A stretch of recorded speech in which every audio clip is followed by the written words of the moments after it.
LoveLine is meant for an adult audience. LoveLine may contain sexually oriented content. Listener discretion is advised. Adam Carolla, Dr. Drew. I'm not modeling anymore for the two of you. LoveLine. I ate way too much tonight, Drew. My belly's killing me. Yeah, you've been sort of uncomfortable. Like my belly. My belly. You gonna go barf after this, or? I wish I could barf. I don't think I could barf. I think just a solid block of food would come out. I don't think it's even liquefied in me. Uh-oh. I'd be like, I think a cinder block would come out. I got to do something, Drew. My belly's killing me. Seriously? I ate like a cow. I went to Morton's Steakhouse. Oh, yeah. Oh, very nice. You guys very live high, going to Beverly Hills. Oh, yeah. What is this? I like those places where they wheel out the food and show it to you first. Oh, we did that to the one in Chicago. We did the one in Chicago, right. yeah. We had something funny happen. One of my partners, Daniel, you know, he likes to drink on weeknights. Yeah. He weeknights every night. Yeah, every night. Yeah, weeknights, and weekends especially, but mostly weeknights, but then weekends. And we were, you know, they do the whole spiel where they roll the silver cart out, and they have the veal chop, and they have the lamb chop, and they have the porterhouse steak, and the T-bone steak, and then a 4-pound lobster, 4 or 5 pound lobster, a huge lobster. Wow. I mean, 4 or 5 pounds doesn't sound like too much, but this is a huge lobster. And they give the whole spiel. Anyway, after a couple of cocktails and after the meal, we're all sitting around looking for ways to burn calories before the check comes. And the waiter's doing the whole spiel on the table that's behind us. So Daniel reaches around while the guy's in the middle of his spiel. He grabs the 5-pound lobster. He drops it on our table and puts a napkin over it, spreads it. It took 2 napkins to cover this thing, and we go on with our conversation. Oh, my God. Well, the guy's in the middle of his spiel, and he looks back a couple of times, and you could tell he missed the lobster the first time he looked back, but he didn't get to the part of the spiel when he got to the lobster, so he figured, I'll just keep talking. Maybe it'll show up again. And then he got to the part where he gives a spiel on the lobster to the table he's talking to, and there's no lobster. Oh. So he looks around, and it was the first time I heard, you know, little help as far as the lobster goes. He was sort of looking around. He wasn't panicking. He was cool. He was looking around, and he leaned over to our table and said, "You see a lobster?" We don't know what you're talking about. We've seen a lobster. So the guy kept looking around, and then eventually got back to his spiel, and of course, once he got back to his spiel, Daniel grabbed the lobster, placed it back on the table, on the serving plate, and then when he turned around again, it was there. Oh, that's funny. And, of course, then before we left, he took the lobster one more time. You know, when you're drunk, everything's a good idea. Oh, boy. That's the beauty of getting drunk. How does he leave his... He has like a 6-month-old. Yeah. Does he ever see the child? The kid's drunk, too. I imagine. Doesn't know he's gone. That's good. No, he's the young, beautiful Chloe. His daughter's out in New York. She'll be out here very soon. He never sees her. No, he's just with her for 6 months straight. Please, Drew. He's listening. Don't give him the guilt. He's drunk. He's driving my car. Come on. Oh, my God. Yeah. Oh, my God. Daniel, I love you. That's right. But drive safely, please. There you go. All right, I got a full belly and I got a full heart and a full gizzard. So 1-800-LOVE-191 is the phone number. Drew, you brought my flu shot tonight. I did bring it for you. That's going to feel good, and let's get right on the phone. We'll do it on the air, okay? I need a Lisa? Tyler? Anderson, I need a little bit of like alcohol and like a paper towel. Oh, please. I don't go for that sissy sterilization crap. Tyler? Yeah? You're 14. Yeah. What's up? I just want to say that you guys kick ass. Thank you. Especially you, Adam. Thank you. Especially you. Yeah. Thank you. What's your question? Didn't have one. All right. All right. I want to say that I want to start like the Adam Carolla cult. That's good. Yeah. Cult of what? You. Thank you. Thank you. Is that alcohol? Dr. Drew, I love your website. Thank you. www.drdrew.com. Is that what you're talking about? Yes. All right. Yeah, I'm going to Tyler. go on a chat in there tonight. I brought my wife's computer, which actually is a PC, and it'll work better than mine. All right. And by the way, when you get the TV guide from this week, don't forget to vote for the Man Show as best new show. Oh God. That's in the ballot, and we both have things to plug tonight. Stephanie, Whatever. you're 24. Thank you. What's going on? Hi, I have an amazing sexual relationship with my boyfriend, Yeah. except for a problem.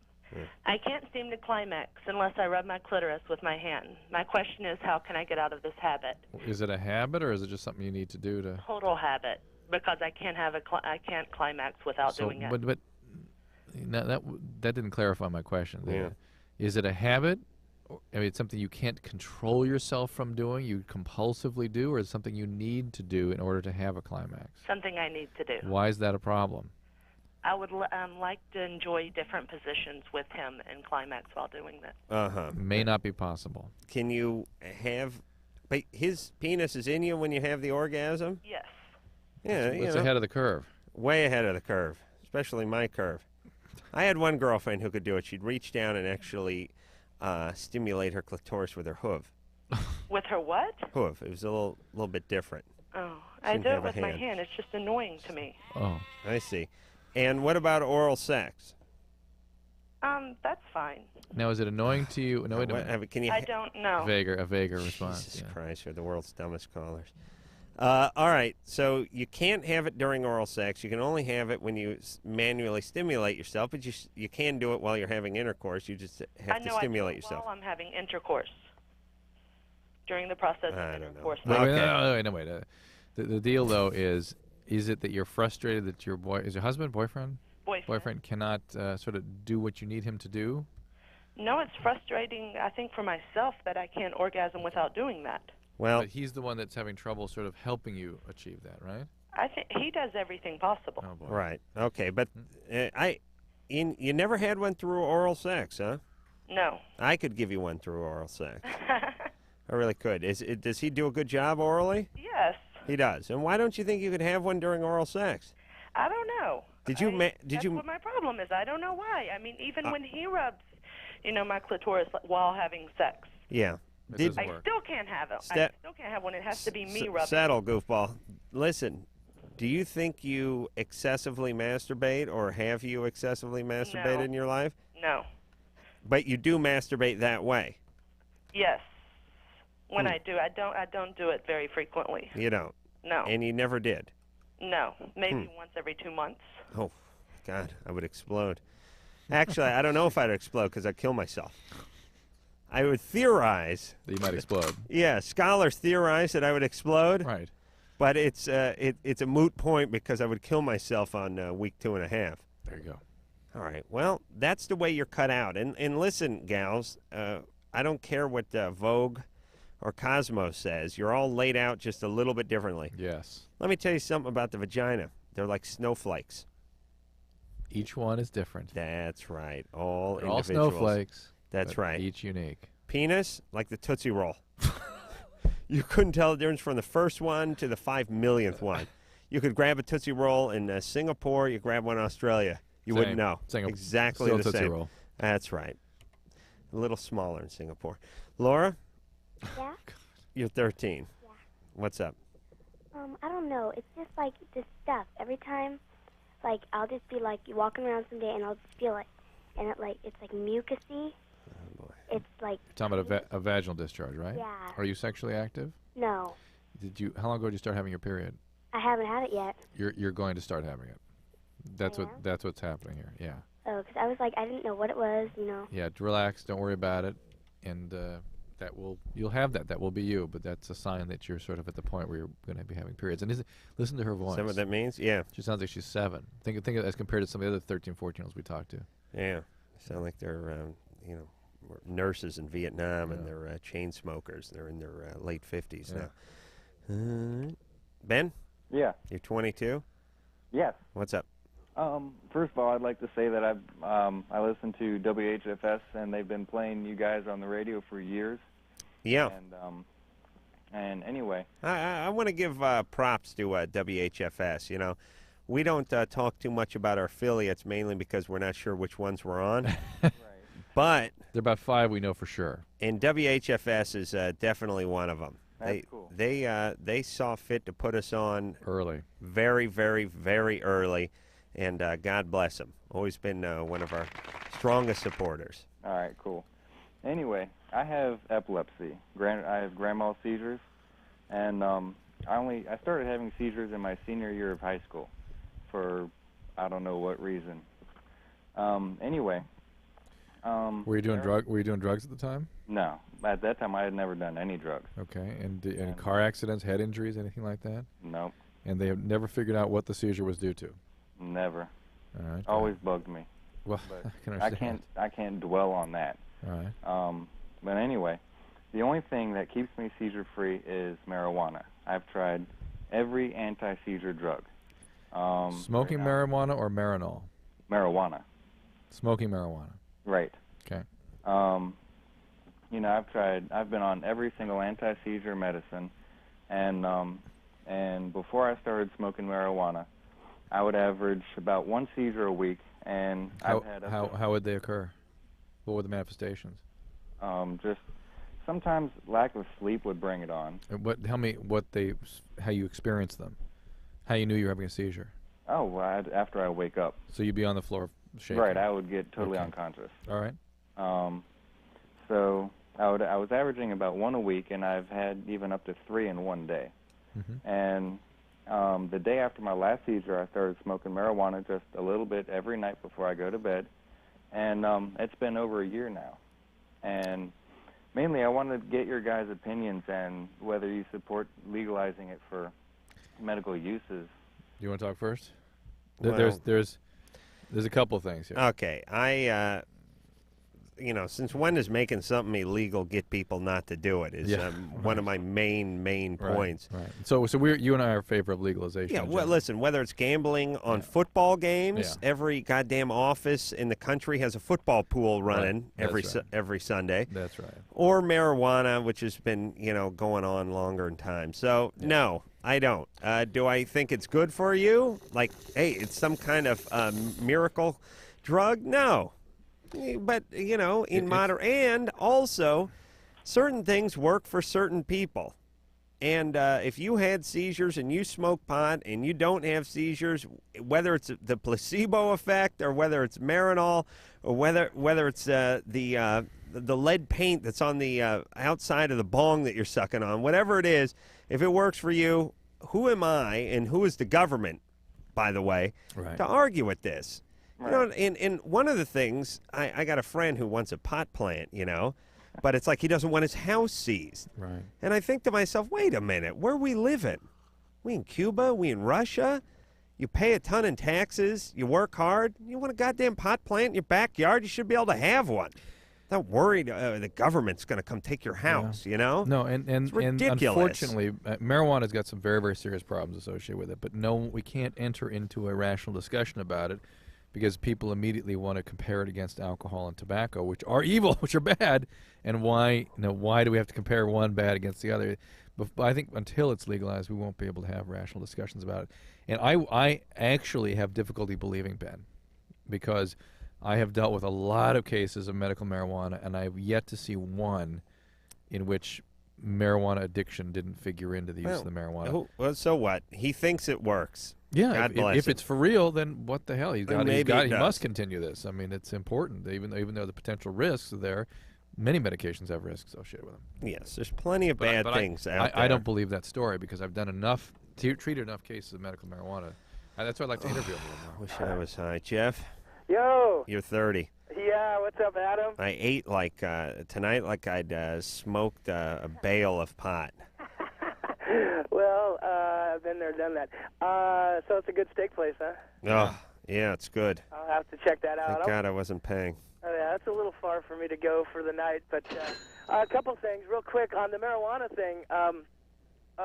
Smoking, it's one thing. I mean, and of course that's not good, of course, Dr. Drew, but it is an herb, and every herb placed on the earth was placed here to do something good for one or a few specific parts of the body, which we know marijuana. Hey Jeff, there are several different herbs you can get off the floor of rainforests in South America that will give you these very intense hallucinogenic experiences, and then you die. Oh yeah, no. I'm not saying that. Yeah, hemlock. There's something that's important. Right, but all I'm saying is that used in very specific ways, and of course under doctor supervision. But I'm just saying the smoking, that's more of the street way to utilize it. But all right, Stoner, what do you want? But anyway, I want to say that I want to ask you, why were you always so down? I'm sure it's just part of your gig, but on Susan, Dr. Drew's wife, because I tried to call when she was on last week, and she sounds so hot and so fun. Well, she is hot. Yeah. She is fun. She's fun for 10 minutes out of the day. No, I've not seen her for that 10. You guys seem to have recouped the love, you and she. Yeah, we refound a love that we never had. Yeah, it's there now. No, Susan is a lovely woman. There's no arguing about that. She has been. She's got a lot of energy. It has had a lot of energy you hate. in the past. Adam hates. I don't like people with energy because women. it points out my own lethargy. I don't like people. I don't like anybody with energy, but especially it's unbecoming on women. I like a woman barefoot, pregnant, and napping. That's what I like. And by the way, she is. She is. I like them to nap in the kitchen, by the way, too. She is angry with you lately. No, she is not. No, they asked her to submit like every potential route from Aspen to wherever the hell we have to go, Kentucky, so you can choose one. She was like, "What?" Yeah, she does our travel plans. I should stop beating on her if she's going to do my travel plans. But no, she's a wonderful lady. She's got a lot of energy, and in the past, she was a little too energetic for me. Now all is Drew must be slipping or something because she's certainly mellowed over the last year and a half. She's happy. Is there some therapy? There's something going on here, Drew. You know what I mean? Bigger house. The kids are getting a little older. They're getting out. All the above. She's just relaxed. Yeah. I mean, for her, which is still like a ferret on a triple cappuccino, but she's still, she's mellowed, like a fine wine. She'll turn to vinegar soon. She's been good all along. She's great. Drew is scared to death of this woman, and that's the fun part. Oh, come on, Drew. We had a porn star give Drew flowers. You wouldn't bring him home. He's such a wuss. That's not wuss. That's wuss. That's just being wuss. That's just being thoughtful. If you were an Indian, you'd be from the Wahussi tribe. Hey, I just signed on to. I finally got into a chat room at drdrew.com. So if people want to join me, I'm in the relationships chat room at drdrew.com, and well, I'll just let it run here and see if you have messages for Adam. You can put them in the chat, and I will relay them. Oh, don't bother. I'm not interested in hearing from any of you low lives. Lisa's just informed me that my Valtrex kick genital herpes in the crotch commercial that I love so much is on. You see him, Lisa? What's she doing now? Oh, she's kickboxing. She's kickboxing. And what's she doing now? Running. All right. Then she'll get back to kickboxing. She's swimming. She's swimming. She'll get back to kickboxing in a minute. She kickboxing again? Oh, come on. She's still swimming. She's still swimming? She's trying to wash this herpes off her. Now she's walking out with her coach. All right, but that's not her coach. That's her man. She's going to start kickboxing again in a minute. All right. This is my favorite commercial on TV right now. You don't have to let genital herpes slow you down. You can still be a professional kickboxer. And what if another, they kickbox barefoot. What if another kickboxer kicked her in the crotch? Would they get herpes on the top of their foot? It's possible. But there is something called herpetic whitlow, which is pretty nasty. You get it in the finger. I swear, I think I got that. Let's see it. No, I think I got it on my chin. No, that's just a herpes simplex. Yeah, but I didn't get... Oh, I got it from a towel or something. Yeah. Yeah. No. Yeah. Uh-huh. Oh, please, I've heard Drew. that story a million times. No, Drew. Now, we've talked about this. You know I'm right. Eugene? If and you ain't the granddaddy of all liars. Eugene? Yeah. You're 14? Yeah. What's up? I have a couple things, but first, could you guys say hi to Gina, please? No. What do you want? Come on, Adam. Hi, no. Gina. Who's Gina? Adam, say hi. Hi, Gina. Okay, now you're going back on hold. Stephanie? Yeah? You're 15. Yeah. What's up? About a week ago, me and my boyfriend, we were having sex, and we were just, like, really caught up in the moment, and I looked over on the nightstand, and I saw his pocket knife, and so I cut my hand open. Right. And I put some blood on my lips and on my breast. Oh, boy. And at first, he looked really, like, confused and scared about it. Mm-hmm. And then we just went in and, kissing my lips and stuff like that. And, it just got really intense, and we both had, like, the best orgasm we ever had. You're 15. How old is he? He's 16. Mm-hmm. And have you ever cutting yourself before? Just, like, scratching myself with a safety pin or something. Sure. Yeah, nothing much. Just normal stuff? Yeah, normal scratching. I did that earlier today. Yeah. And what's up with you with the pocket knife and the cutting and the safety pin scratching? It's just, like, sometimes I'll scratch myself with a safety pin when I'm, like, anxious or if I'm really... Right. It's probably not a good sign. No. So maybe got some problems, right? I hope not. What do you think? Well, I don't know. I mean, I just figured it was because of, What's the worst thing that's ever happened to you? Right. The worst thing that's ever happened to me. In my family, not really me in general, but my dad molested my sister when she was like 14. Were you in the presence of that? No, I was almost taken out of home though by CPS. When she was 14? Yeah. Because of his behavior? Yeah, just because of what he's done. Why does he wait 14 years for the? I don't know. He did it once when she was 9 too. Okay, well, go ahead and. Got to mention that, you know. Yeah. See, you know what we do all night, Drew? People tell us stuff that doesn't really add up or make sense, and then we question it, and then we get to whatever it was we thought it was the first time. All so night. He started when she was 9. Probably when she was 5. 9. Yeah, but how do you know when he started? Yeah. Well, he admitted to it when she was 9. And then he did it again at 14? Yeah. Well, I gave her a little break.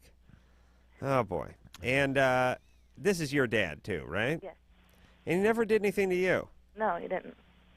And I know this sounds like a bizarre question, but... We have trouble believing that. No.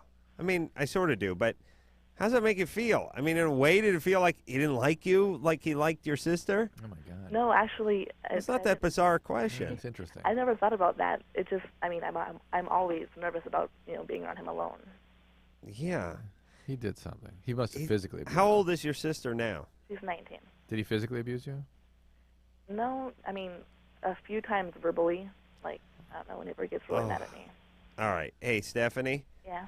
Listen, even if he never laid a hand on you, the fact that you were living with a guy who was sexually touching your sister and who you didn't want to be alone with is enough to make you do some pretty weird things.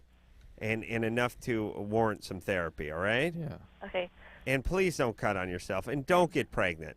Oh, no. And understand that traumas in childhood get converted into a sexual energy, and this was some sort of expression of all that rage and just aggression. I cannot imagine living under the roof with a guy who was my father and having the feeling like, well, he's, he goosed my sister a couple times. I don't think he's much interested in me, but I don't want to watch TV with him alone, and I don't want him to get any ideas. So, before I come out of the bathroom, make sure and put the bathrobe on. I don't want to walk out in the town, kind of get him excited or something. I mean, how it's your dad. Bizarre is that when it's your dad? And picture the guy, just in your mind's eye. Who yeah, is it's that kind guy? of like, he's probably not going to F me, but I don't want to bring anything on. So, I got the low-cut dress on because I'm going out to the prom, but I'll put like a shawl over me so he doesn't get whipped up. He may have had a beer or so. Oh, my God.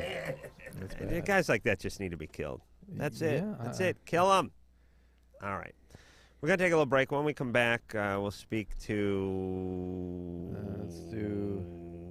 Come on, Drew. Don't do your job. Stop monkeying with the computer all the time. There you go. No, I don't see anything worth... Listen, if I don't put it up there, it's because it's not... I'll go to line 4. We'll talk to All right. Anthony. Fell through a roof, got scars on his head. Now girls are uninterested. Drew, that's good calling. What about Michelle here? She's 29. She's getting her stomach stapled. I didn't see either of those because whenever I put anything that has a medical element to it, you complain about it. No, don't turn it on me. You're so seriously. caught up in your own computing world over there Seriously. that you can't pay attention to the show anymore. Shut up, Drew. And will give me a flu shot.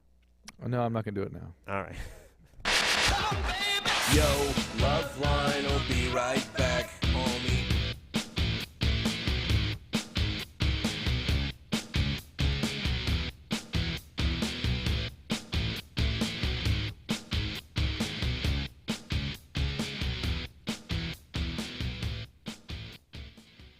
Commercials are more effective if you use real people. So on the line is Angie McPhee, a Geico auto insurance customer who saved over $300. This is not an actor we hired to play Angie McPhee. It's the Angie McPhee. So in your own words, tell us, are you Angie McPhee? Yes.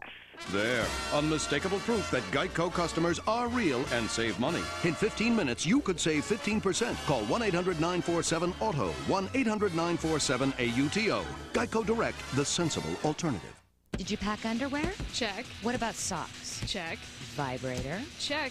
It's for my back. Of course it is. While you're listening to the best new music on the net at firstlook.com, enter the Your World Tour sweepstakes. You could win a trip for 2 to New York, London, and Sydney to see 3 concerts of your choice. We'll give you plane tickets, hotel rooms, and spending money. All you have to do is decide what you're going to pack. Enter to win the Your World Tour sweepstakes and listen to the latest music online at firstlook.com.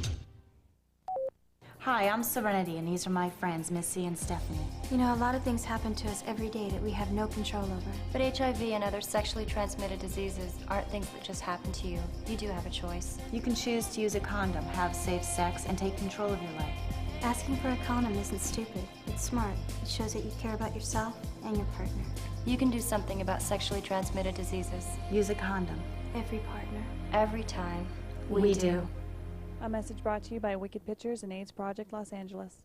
Oh, come on, have a drink. No, thanks. Just one little drink. I don't want to. Chicken, everyone else is. I said no. What a nerd. One little drink won't kill you. You've heard it all before. Be cool, join the crowd, have a drink even though you're not 21. Let's go, she's no fun. Make the right choice. Don't give in. Underage drinking is dumb and dangerous. Look out! A public service message from the National Association of Broadcasters and this station. Somewhere in our community is a mother whose drug abuse once left her unable to care for her kids. There's a father, too, whose alcohol use drove his wife and children away. There's a boyfriend whose drug use frightened his girlfriend into giving him an ultimatum: get help or I'm gone. Help is available. It's in the form of treatment programs for drug abuse and alcohol problems, and the good news is that these programs are making a big difference in people's lives. With proper treatment, mothers and fathers, sweethearts and coworkers, friends and neighbors are overcoming drug and alcohol problems and reclaiming their lives. Isn't it great that treatment works? To find out about drug and alcohol treatment programs that can help, call 1-800-662-HELP. That's 1-800-662-HELP. There is help, and it works. A public service of this station and the Center for Substance Abuse Treatment. Dad, I don't think our campfire's totally out. Are you kidding me? I know when a campfire's out. Did you drown the fire with water and stir it with a stick? No, it's out. We don't have to... Who said that? Frank, it's a talking moose with sunglasses. And a bunch of singing and dancing forest animals. We know we can count on you to do what Smokey says. And when your folks desire to build a fire, Hot, hot. clear brush and branches away, and keep water nearby like you oughta. Okay, I poured water on the fire. I stirred it with a stick. Everybody walked slowly toward the RV. Dad, these are just Smokey's friends. Only you can prevent forest fires. Frank, it's Smokey. Nice hat, Smokey. Want the rest of my peanut butter sandwich? Dad! Visit Smokey at www.smokeybear.com. Brought to you by the USDA Forest Service, the National Association of State Foresters, and the Ad Council.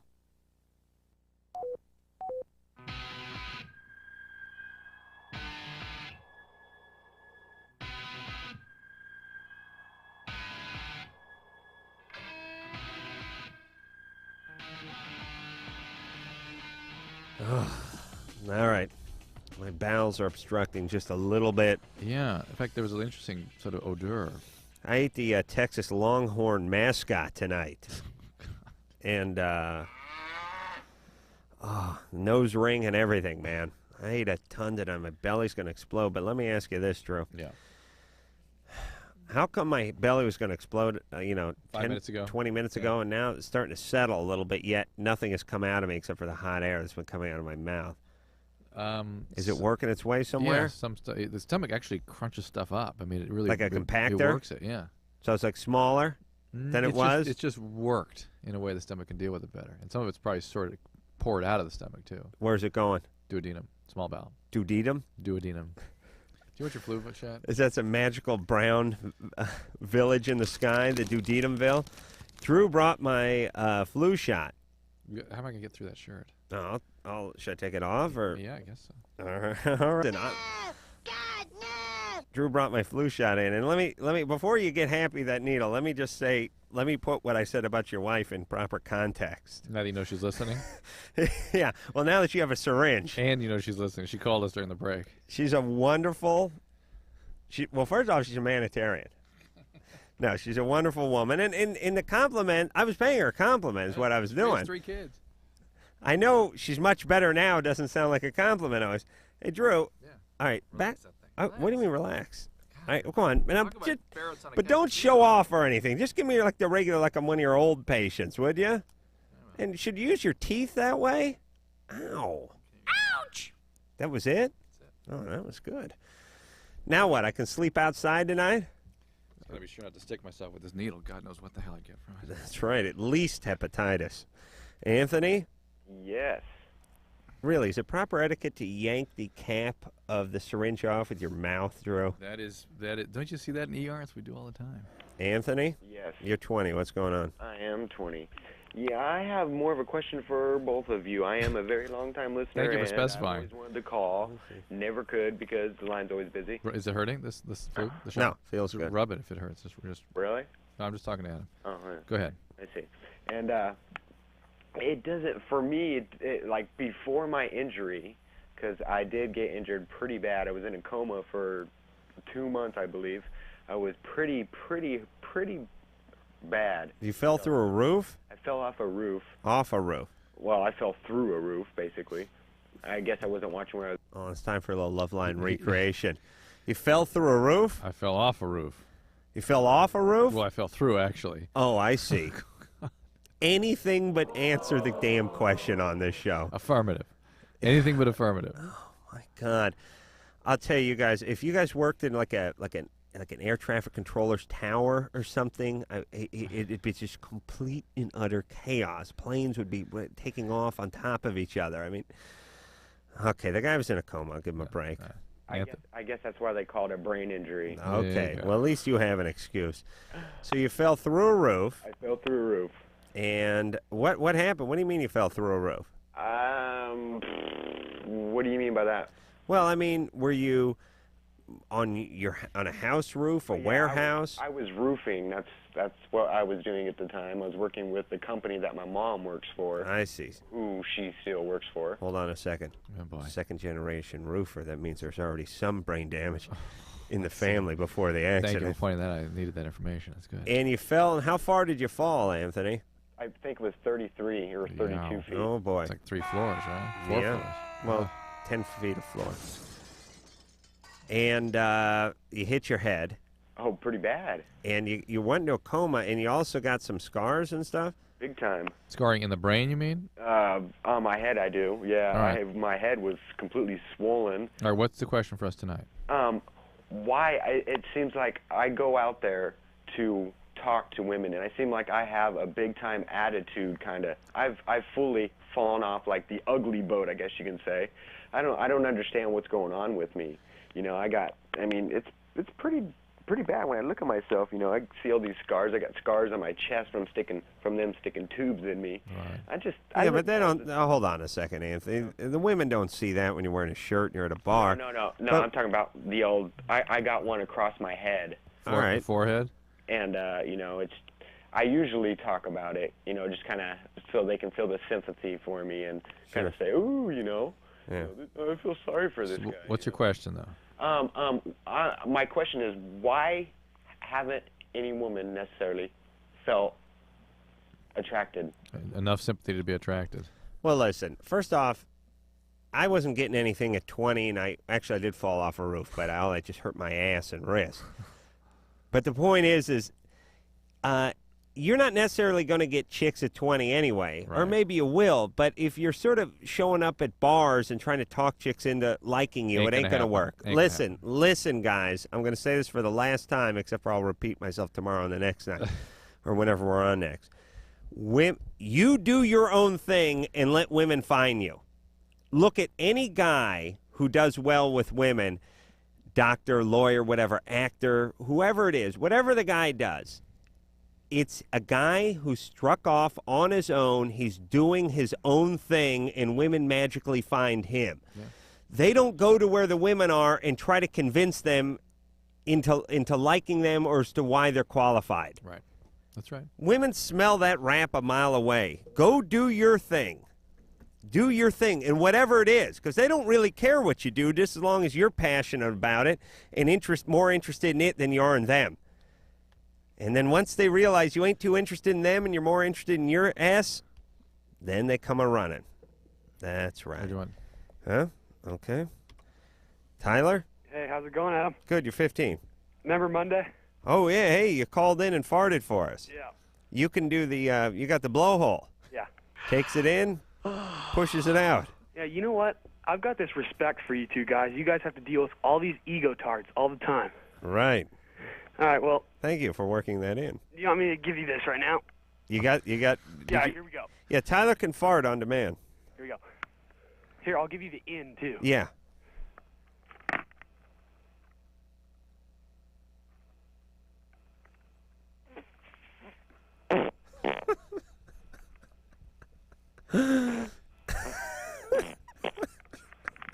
There you go. It never, ever gets old. Tyler, you almost let Adam down, though. He's looking a little worried, like he... Well, there was a beat where I didn't hear anything, but then I heard him suck in, and then it came out again. Yeah. Oh, man. With an ass like that, the world must be your oyster. This conversation can serve no purpose anymore. There's just there's nothing you can't do with that anus of yours. Yeah, well, like the other night, somebody tried to tell you how to do it. Yeah. And he was saying, like, relax the stomach muscles. Right. He's got it all wrong. What you got to kind of do is, like, contract them so it, like, almost like you're trying to breathe out of your ass. Like, really hard. Oh, my God. Really? And you got to relax Adam, the asshole really good. Are you going to lie down on the floor and try again? Yeah. Okay. Yeah. Yeah, and it does help sometimes. Like, when I first learned to have one already, one that's not a fake one, but a real one. Because sometimes that one loosens up the sphincter for you. Yeah, they call that a primer. Well, it's sort of... You know, you already have... It's like when you put a little gas in the carburetor, you know? You put a little gas in there just to get it to turn once or twice to start sucking the gas so the engine can get going. It's called priming it. They do it with pumps and carburetors. They do it with the anus, too. You have one real fart to sort of get the balls rolling, and then pow, the imitation fart, or cultured fart, as we like to call it on the show, comes in. All right, so that's Tyler. Let's see if Tyler? Yeah. Why don't you suck one more up? We're going to go to another quick call, and we'll hop back with you, all right? All right. All righty. He's very casual about his talent. That's what I like about this Tyler. He's found meaning in life now. I mean, he's got a purpose. He has. I have. What are you talking about? Mario? Yeah. You're 20. Yeah. What's up, guys? Hey. Yeah, I've been going out with this exotic dancer for almost 2 years. Topless or topless and bottomless? I'm talking all of it. It's just gone, dude. I'm talking bottomless, topless, all of it. Anyways. Again, another answer that could have been summed up in 2 words. Yeah, we get the no one word. Yes. Right. All right. But okay, I've been going out with her for 2 years, and I like to go to the club and check up on her once in a while just to see how things are going. And like one of her friends that dances there too, kind of like came on to me or whatever, and like wanted to take me into like one of the little rooms where they do lap dances and stuff. And I was like, all right, cool. So I like went up to my girlfriend and asked her when she was going on stage next, so I can like go in this room with this girl. And then I went to the room with her while my girlfriend was on stage, and we like messed around and stuff, right? Yeah. And see, my problem is... Well, wait a minute. She is getting naked and dancing in front of you, so how much messing around did you do above trust that? me, we right. messed around, dude. Wow. And you've been going out with your girlfriend for 2 years. How old is she? She's like 22. What is going on? You don't know how old she is exactly? She's 22. Okay. And I don't know. It's been on the rocks lately. All right. Hey, she's a little chaotic, I'm sure. She is. She's very psycho. How do you land a 20-year-old stripper when you're 18? I don't know. I just went in there and just kind of like I was just minding my own business, really. I wasn't really like buying lap dances. Are you in a band? No. What do you do for a living? Right now, I just go to school. I'm pretty much a school loser, pretty much. I just go to school. And Junior college? Junior college, right? Art college. Oh, boy. The people at junior college make fun of the art college people. You draw that turtle and you're in. Or is it the pirate? Okay, here's the point. This thing ain't going anywhere, so you might as well just have your kicks. Don't get anyone pregnant. Break up with your girlfriend. Screw around all you want. These chicks are all nuts. They're working at a nudie bar. You're adding Give me a break. to their suffering, and you're. I said break up. Wear a condom for sure. I said don't get anyone pregnant and break up. All right, let me just see if Tyler's got another quick fart. Tyler? All right, you guys, I'll give you the grand finale here. Yeah, here we go. It was good talking to you two guys. I'll call you, maybe call back a couple weeks. Yeah, call me at home tomorrow, would you, brother? At home, please. Oh, yeah, definitely. All right, here we go. All right.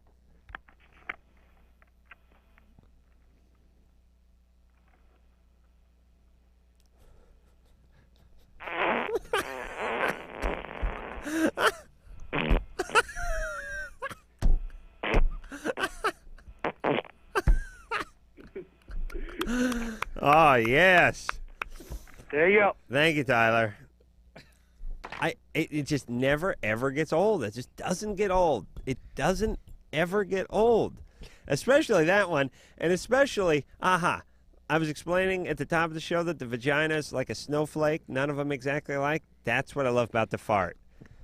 There are subtle variations, but none are exactly alike. You know what I'm saying? And it divides male and female understanding of humor, too. That's right. Every woman listener was like, what the hell is he doing? What's he laughing Except at? for the 5% of males who don't think it's funny, who I do not trust. We'll be right back. That's Anderson. All right, we will take ourselves a little break, and then we'll come back. Once again with it. LoveLine. LoveLine with Adam Carolla and Dr. Drew will be right back before you know it.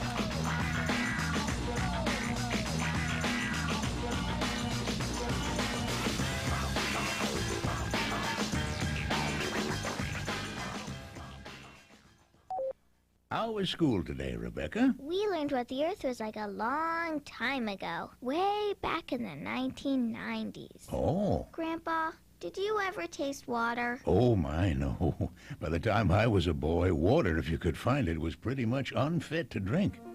But I hear tell, long ago, children used to make lemonade with actual tap water and drink it on hot, sunny days. Really? Yeah, and sometimes they'd fill balloons with water and toss them at each other and laugh, or run through the sprinkler singing and carrying on. And then after a day of playing, their folks would put them in the tub, fill it with water and bubbles, and scrub them until they were squeaky clean. Wow. Why didn't people try to save the water? Well, I guess they didn't think one person could make a difference. Thousands of Americans make a difference every day. For example, over 900 million tons of untreated sewage is no longer discharged into our nation's waters. A message from ECHO, the Earth Communications Office. Okay, class. This part of the museum is known as the Hall of Trees. What's a tree? Large plants that once covered much of the Earth. This is a full-scale model of a maple tree. What are those green things? Those were called leaves. They took in sunlight, nourished the tree, expelled oxygen, creating air for people to breathe. People didn't breathe out of air tanks? No, then air was everywhere. The sky was blue, even the ocean was blue. The ocean was blue? And filled with fish. What's a fish? When you protect the Earth, you protect your health and that of your children. We're making progress. There has been a significant improvement. 20 years ago, air pollution in Los Angeles exceeded health standards on 4 out of every 5 days. But we still have a long way to go. Here's the Hall of Weather. Press that button and you'll hear a rainfall. Why'd they need rain? Without rain, a flower couldn't grow. What's a flower? One person can make a difference. A message from ECHO, the Earth Communications Office.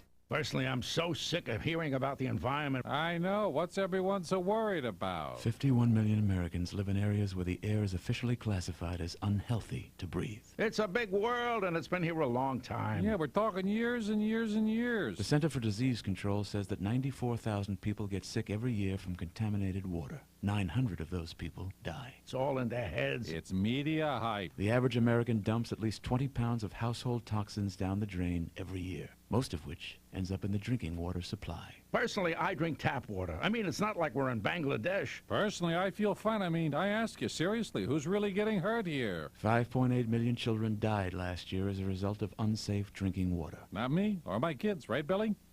Billy? Where are you? Can one person make a difference? Today, 66% of our rivers and lakes are safe for fishing and swimming. a third more than in 1970. One person can make a difference. A message from ECHO, the Earth Communications Office. And now, Vince and Larry, the crash test dummies, with a lullaby. Crumple, crumple, little car, when you crash it's au revoir. If on dumb luck you rely, through the windshield they will fly. Keep your children off the streets, put your kids in safety seats. Crumple, crumple, little car, don't be dummies like we are. Gee, Vince, I'm kind of sleepy now. Okay, Larry, just crash anywhere. You could learn a lot from a dummy. Buckle your kids' safety belts. A message from the Department of Transportation and the Ad Council. Oh, come on, have a drink. No, thanks. Just one little drink. I don't want to. Chicken, everyone else is. I said no. What a nerd. One little drink won't kill you. You've heard it all before. Be cool. Join the crowd. Have a drink, even though you're not 21. Let's go. She's no fun. Make the right choice. Don't give in. Underage drinking is dumb and dangerous. Look out! A public service message from the National Association of Broadcasters and this station.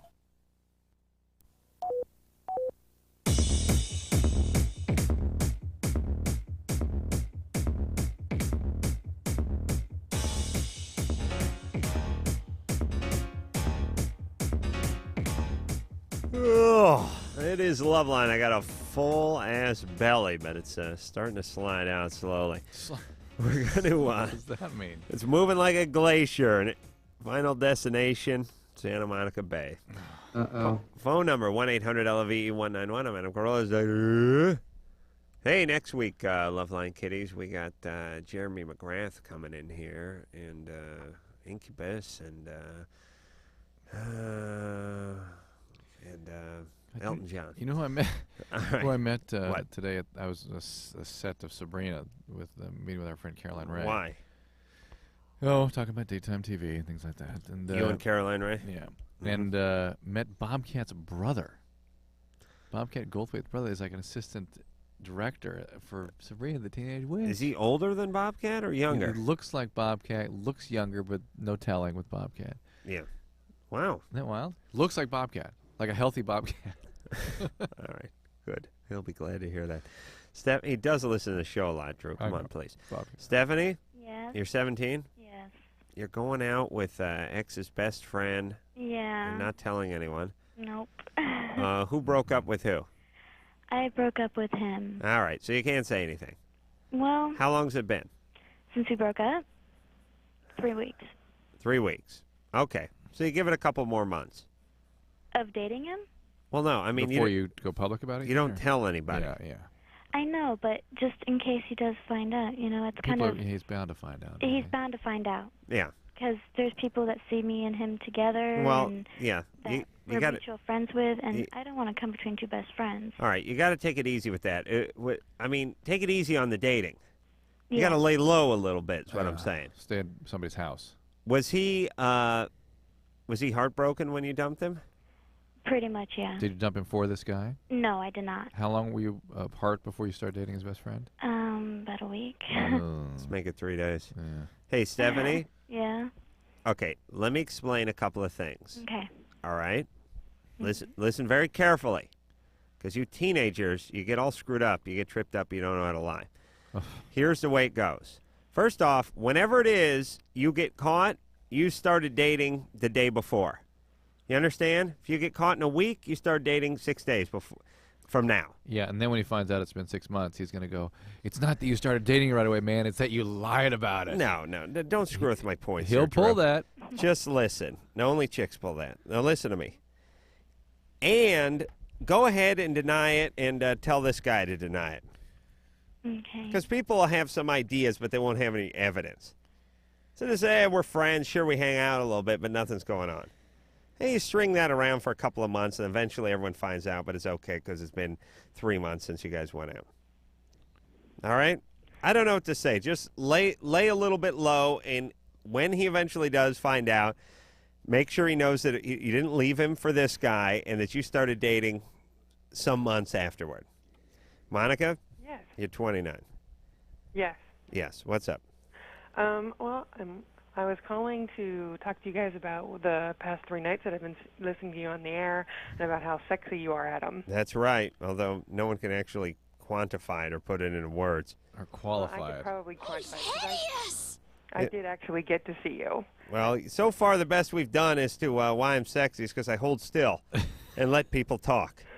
Without judging them. I saw you when you were at WV at West Virginia University when you and Dr. Drew came. I forgot about it. We were you fairly close. And I could when was that? We were in West Virginia like a year and a half ago. A year ago. Remember that? There was kind of up on a hill there. We were a little Holiday Inn we stayed at. Yeah. Is that where we went jogging? No, that was actually a year later. That was in Wisconsin. Oh, really? It's West Virginia. Oh, yeah, I remember West Virginia. Yeah. Yeah, you know what happened in West Virginia? What? I got home like really late back to the hotel, Uh-huh. and there was a message on my phone, hotel phone message. It was like some drunken chicks. It was like 2 in the morning. You're like, hey, Adam, where are you? Why don't you go over to this party and stuff? So, well, WVU does have a fairly good reputation of being a very party town. well, I got up the next morning early because we had to catch a flight, and I called her at like 7:15, and I said, hey, baby, this is Adam. She's like, who? This is Adam Carolla. What? I said, let's party. She's like, I'm sleeping. Oh, I said, what are you talking about? Come on, baby. I want to party. She's Well, like, you see, you blow your chances when you do stuff like that. she You got- called a drunker girl the morning after at 7:15. What do you expect? I was just effing with her. Yeah. And she was like, I got to take a test today. I was like, oh, baby, you can take a test any day. I'm leaving town. Let's party. I swear to God. So anyway, what were you saying there, Monica? I'm going to say flat out was 2 things. First thing was you have a really nice butt, so that was why you're really sexy. Yeah. There you go. And the second thing was that you had 2 girls like laying on top of you like half of the night there. So I don't know, like while you were on stage. So I don't know like why you're complaining that you can't get chicks. So they were like throwing themselves at you right there. In West Virginia? Yes. Huh. I don't remember that. I remember that. Did they come up I on? remember the guy who tried to get on stage to sit in Dr. Drew's lap as well, but you guys wouldn't let him do that. Wow, we had girls come up and sit in my lap? Yes. Wow. Well, thank you, Monica. I don't remember any of those. We've done a lot of these. It's funny that we can't. No. remember. I guess it was strange. If that had been the only one, we'd probably remember what happened. I remember West Virginia, but I don't remember the chicks on the lap. Eric? Yes, sir. That was the one. Hang on a second. That was when we got back downstairs. Remember we had to go through like a whole maze downstairs, and there was like this Asian woman waiting for us in the. Oh, it was in her 50s? Yes. Oh, really? Was that was gig? That's yeah, right. That was West Virginia. You guys funny.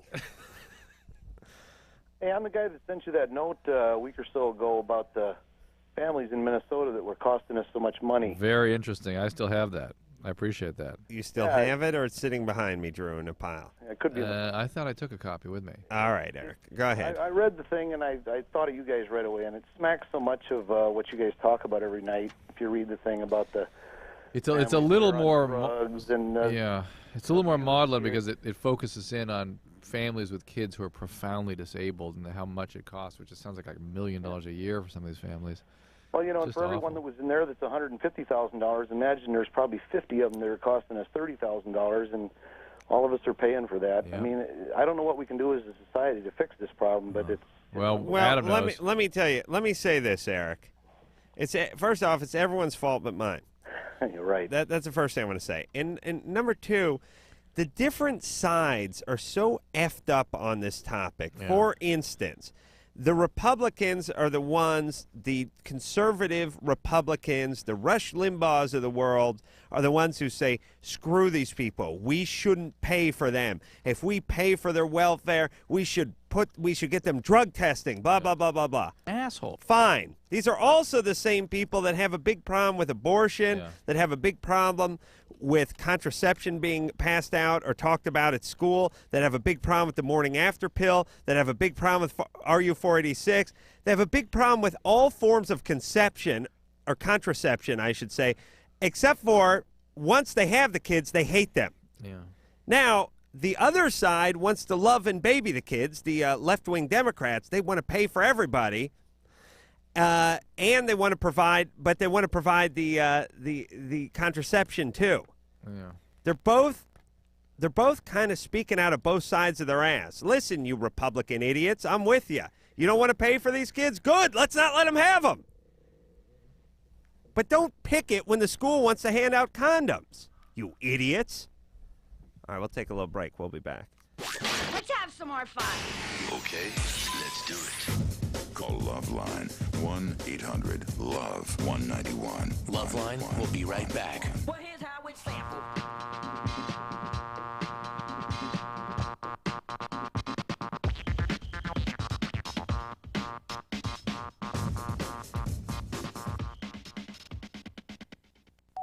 These are the sounds of today's kids.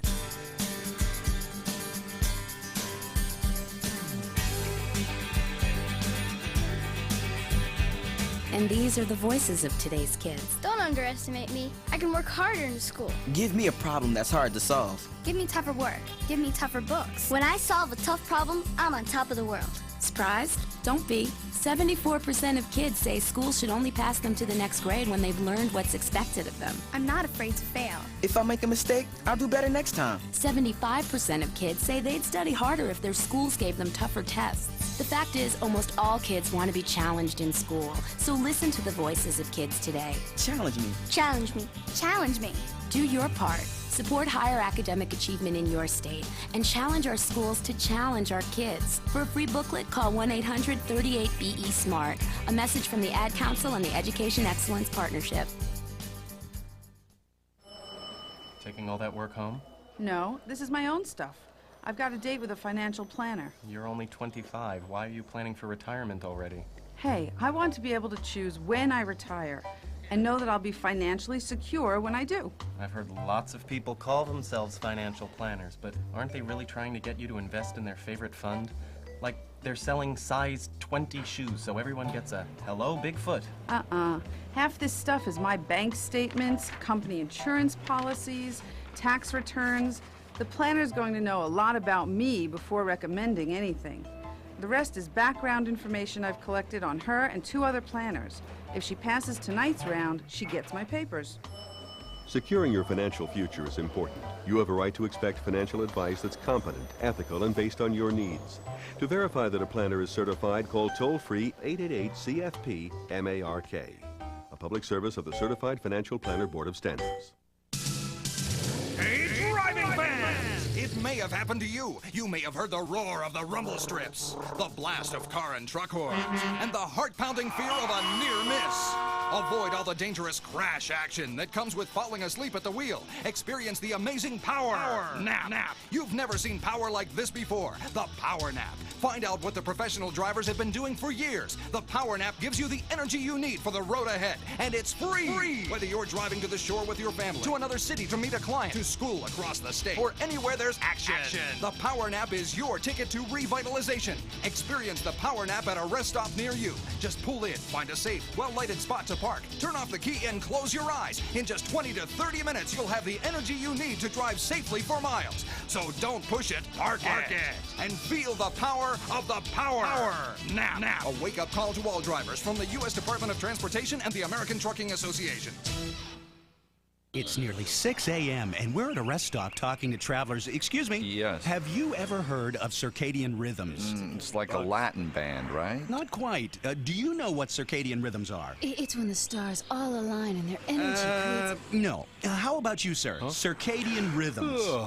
Exactly. Circadian rhythms tell your body when it should be sleeping as well as when it should be awake. Circadian rhythms are part of our body's internal controls, a kind of built-in clock that tells us when to wake up and when to go to sleep each day. Imagine the danger that comes when we try to drive when our body thinks we should be sleeping, especially at night, early morning, and for many people, mid-afternoon. You really should try to avoid driving during your body's downtimes. If you have to drive when you'd normally be sleeping and you find yourself getting drowsy, stop for a refreshing 20 to 30-minute nap. Now what would you say when I say circadian rhythms? I'd say, don't push it, park it. Right. A wake-up call from the U.S. Department of Transportation and the American Trucking Associations. Oh, come on, have a drink. No thanks. Just one little drink. I don't want to. Chicken, everyone else is. I said no. What a nerd. One little drink won't kill you. You've heard it all before. Be cool. Join the crowd. Have a drink, even though you're not 21. Let's go. She's no fun. Make the right choice. Don't give in. Underage drinking is dumb and dangerous. Look out! A public service message from the National Association of Broadcasters and this station. Steve, this is Joe Namath calling. Oh, you kidding me? You a football fan. Hey. Who do you like? Who do you think I like, Joe? Jets. You know, I got that chance on my computer. Oh, yeah? You must use NFL.com then, huh? Oh, yes. Every night I go on NFL.com. I look up the Jets team report. That's the best way to keep up with it. Yeah. You ever get any of my stuff online? Yeah, you're the man. Thank you, man. Log on to NFL.com and keep up with all the latest NFL action. With behind-the-scenes coverage and in-depth analysis, NFL.com is the place for NFL fans online.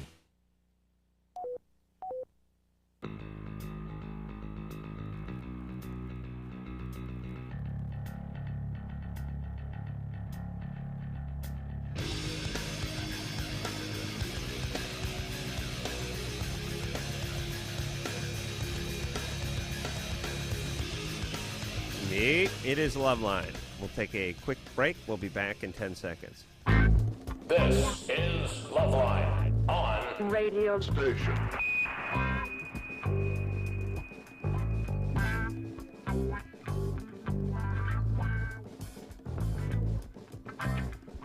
Yeah, it is LoveLine. I'm Adam Parole. That is Dr. Drew over there. Phone number 1-800-LOVE-191.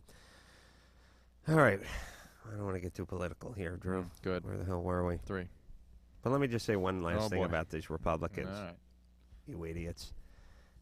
Here's what the conservatives are for. You should be able to have assault rifles because it's a free country, and that's your right. And you haven't committed any crime. But if you grow a pot plant in your yard, you should be arrested and Right. hauled off to jail. That's immoral. Right. Okay, idiots. Do you understand there's a basic, there's a problem with your logic, and that's why it's hard to get on board? Idiots. Left wing's just as effed up. Michelle? Yeah. You know why the left wing and the right wing just argue back and forth all day long? Can't drug test the Why would that be? Republicans and Democrats, because they're both about half right. Republicans have it. For president. They have it half right with about half the issues, and the Democrats are half right the other half, and they just argue until they're blue in the face. And then neither one of them will correct the half that isn't right. Yeah. If they would, they could create some super party, but they won't budge. All right, Michelle. Hey. Thank you. What's up? Actually, I called Bailey. I'm one of them borderline truly screwed up in life people that think that one little thing is going to go bam and change their life. Okay. And that's the bypass surgery. Cardiac bypass? Or? Oh, No. shut up. It would Stomach be bypass? It's like a stomach bypass. It bypassed the stomach and the intestines and. Well, those are our manager had that procedure done. Yeah, he had it done a second time actually, where now it goes right into the toilet.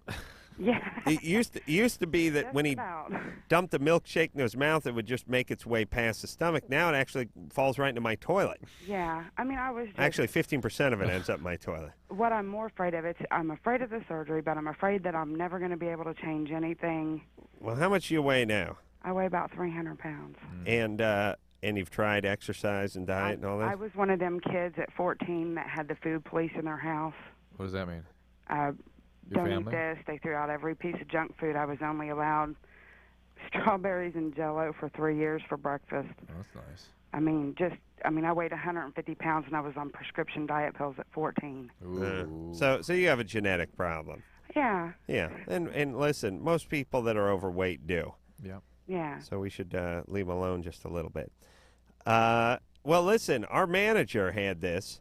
Yeah. And it was fairly effective until he found a way to liquefy bacon. Oh, God. And now he's starting to put it back up again. But had he not started drinking the fat trimmings at the bottom of the Denny's broiler tray there, he'd probably still be down. I would rather do it on my own. I know, but listen, you got a genetic problem here. And it doesn't change. There's different theories about this. Where do you live? Where do I live? Where's she North live? Hollywood. Where does she live? Oh. Michelle? Yeah. Where do you live? In Trenton, Ohio. Trenton, Ohio. Oh, God. Not Beautiful everybody country. gets to watch it. I know that Duke. Well, listen, do you think people know you don't know you're overweight? Oh, yeah. All righty then. There are certain people I know right now.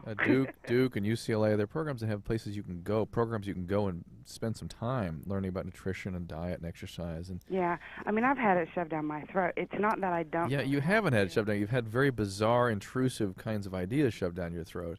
Yeah. And some real modern treatment. All right, for but abuse wait that a might be minute. useful. And then if I've that done fails, the trek. I've done the diets. I've done the diet pills. I've done the. Oh boy. Oh, you got an exercise. They've got me now. I went to the doctor about 2 months ago. They put me on Wellbutrin. Yeah. And then put me on a 1,200 calorie diet. And I'm like, I've been here before. Yeah. And then usually what happens with that, it's like you lose the weight, but then when you get off of all that and you quit the 1,200 calorie diet and you quit the spring back. pills, you get that and more And back. more, yeah. That's what happens usually. All right. Well, let her get the surgery. Yeah, there's people, advocates of the surgery, and it can work. But it can save your life if Yeah. you're morbidly obese. That's right. What is morbidly obese, Drew? How much I overweight? think it's 100 pounds over your ideal body weight, if I remember right. Right. And I'm telling you, a chick makes out that ideal body weight thing. You ever look at that chart? Yeah, they're nonsensical sometimes. But there's different Certainly ones. not in L.A. Must Yeah. be a chick from Nebraska makes that thing out. Yeah. Because you look at the woman chart, you go down the thing. Let's see, I'm 5'5". I can weigh between 157 and 171. Yeah. And it's like, wait a minute. You see a chick who's 5'5" and she's up around 162. It's like, you're fat. Oh, Drew, please, not fat. But the point is, especially out here in L.A., I mean, that chart ain't working. I think it's a little light for the dudes and a little heavy for the chicks. It's like got to be a lesbian. No, lesbians don't like women. No, they don't like men. That's right, they like women. Okay, it's got to be a lesbian making that thing out. You're right, Drew. You're right about the lesbians in the chart. Kim? Yeah. You're 21. Hi. What's up? Well, first off, I just want to say I just started listening to your show for the first time tonight, and blonde that I am, and it's like, I heard you guys are on MTV, and I'm like, oh, wait a minute, this is the same show. Yeah. Hey. Are you stupid or something? Hey, you just started listening tonight. Yeah, I work really odd hours. All right. And this is like the first time I actually got home at a decent hour. Interesting. And I turned on the radio and I was searching for something to listen to. I'm like, boop, there we go. That'll love us. Well, thank you. You got a radio in your car? Unfortunately, it's broken. Yeah, listen, you got to fix that thing. I know. How long's it been broken? Oh, God, 4 months. Oh, I would kill myself on Oh, month number 3. You do not know how long trips get. Oh, well, why don't you fix the radio and be good to Or yourself? get a little transistor or something. Yeah, I have bills to pay, and They I... don't call them transistors anymore, do they? What are they, Walkman? What do they call them? Well, I don't want to get in trouble. That's the only thing. All right, Kim, what's your question? Okay, I have been in a relationship for almost 3 months, and we've known each other for 2, and we started seeing each other, and then we had sex, and for some odd reason, I felt really guilty about it. About having had sex. Yeah. Well, you waited a long time to relinquish your virginity, right? Well, So it's something. yeah, just for the fact is, I came, whoever picked up the phone, I can't remember her name. Lisa. Yeah, she asked me if I came from a religious background, and like, yeah, my family is Catholic. But I'm hyper religious. Were they pounding on you in some way to Well, make you feel guilty about your sexuality? Well, God, I'm reading a book right now. It's about to be published about the history of adolescent sexuality, adolescent sex education. Hang on a second, Kim, I'm sorry. Would you shut up, Kim? And all this stuff about adolescents and their sexuality and suppressing it started in like Victorian England, basically. It really wasn't around that much before that, and most of it was focused on men. Interestingly, well, they're the ones men. They're the ones who are the fire starters. But you know how we have the strange conception now that women are taught it's bad or those are dirty places and that's why they don't masturbate or whatever. It's not true. I mean, all this stuff is focused on men because appropriately they're the ones you got to control. Right, but You gotta now, support the but it women. has been focused on women for a little while. Wait a minute, I think I made a light of fart. Go ahead, Kim. Oh my God. Speaking of inappropriate This, sexuality. Kim, this, by the way, is something he doesn't do on the television show. Shut the light, Drew. Come on. well, I just one other thing, real quick. Yeah. So, all right, now I'm Hold like, on. now I've Hold now on. I've had sex, and I like it, and now it's to a point of where I feel a little odd. And now, huh? Oh, listen, don't let us interrupt your inane ramblings, Kim. Just keep going. I'm a rambler. Please. Sue me. Okay, hold on. Would you have some decorum? I was trying to light a fart, okay, and you interrupted. Okay, go ahead. Well, now it's too late. Was that yours, that noise, or was that somebody that was I drunk? think that was me. Would wasn't you it? like me to try? Oh, my God. Thank you. Oh, I got a lighter now. Lisa? Well, you're All right, hey, Kim. Yeah. Listen. Oh.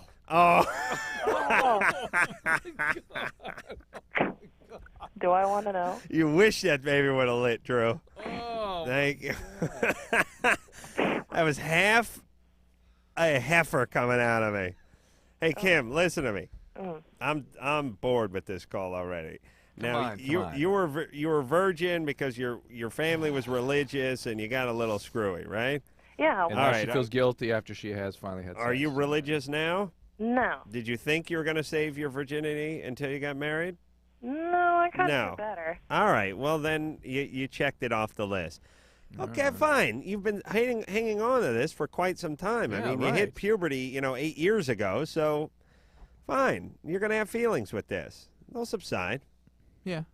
All women do. Yeah, I mean, at least she's waited, and she's a mature adult, and it's all right. I mean, Right. she has all sorts of interesting sort of remnant fantasies attached to what this means to her. Wow. So.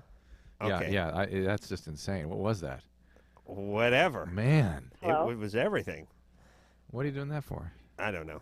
Always try to remember what to do if the atom bomb explodes right then. It's a bomb. Duck and cover. Tina? Yeah, I really thought about ducking and covering. Tina, you're 18. 16. What's up? Tina? Okay. Well, I'm adopted, and my parents first told me when I was like 7.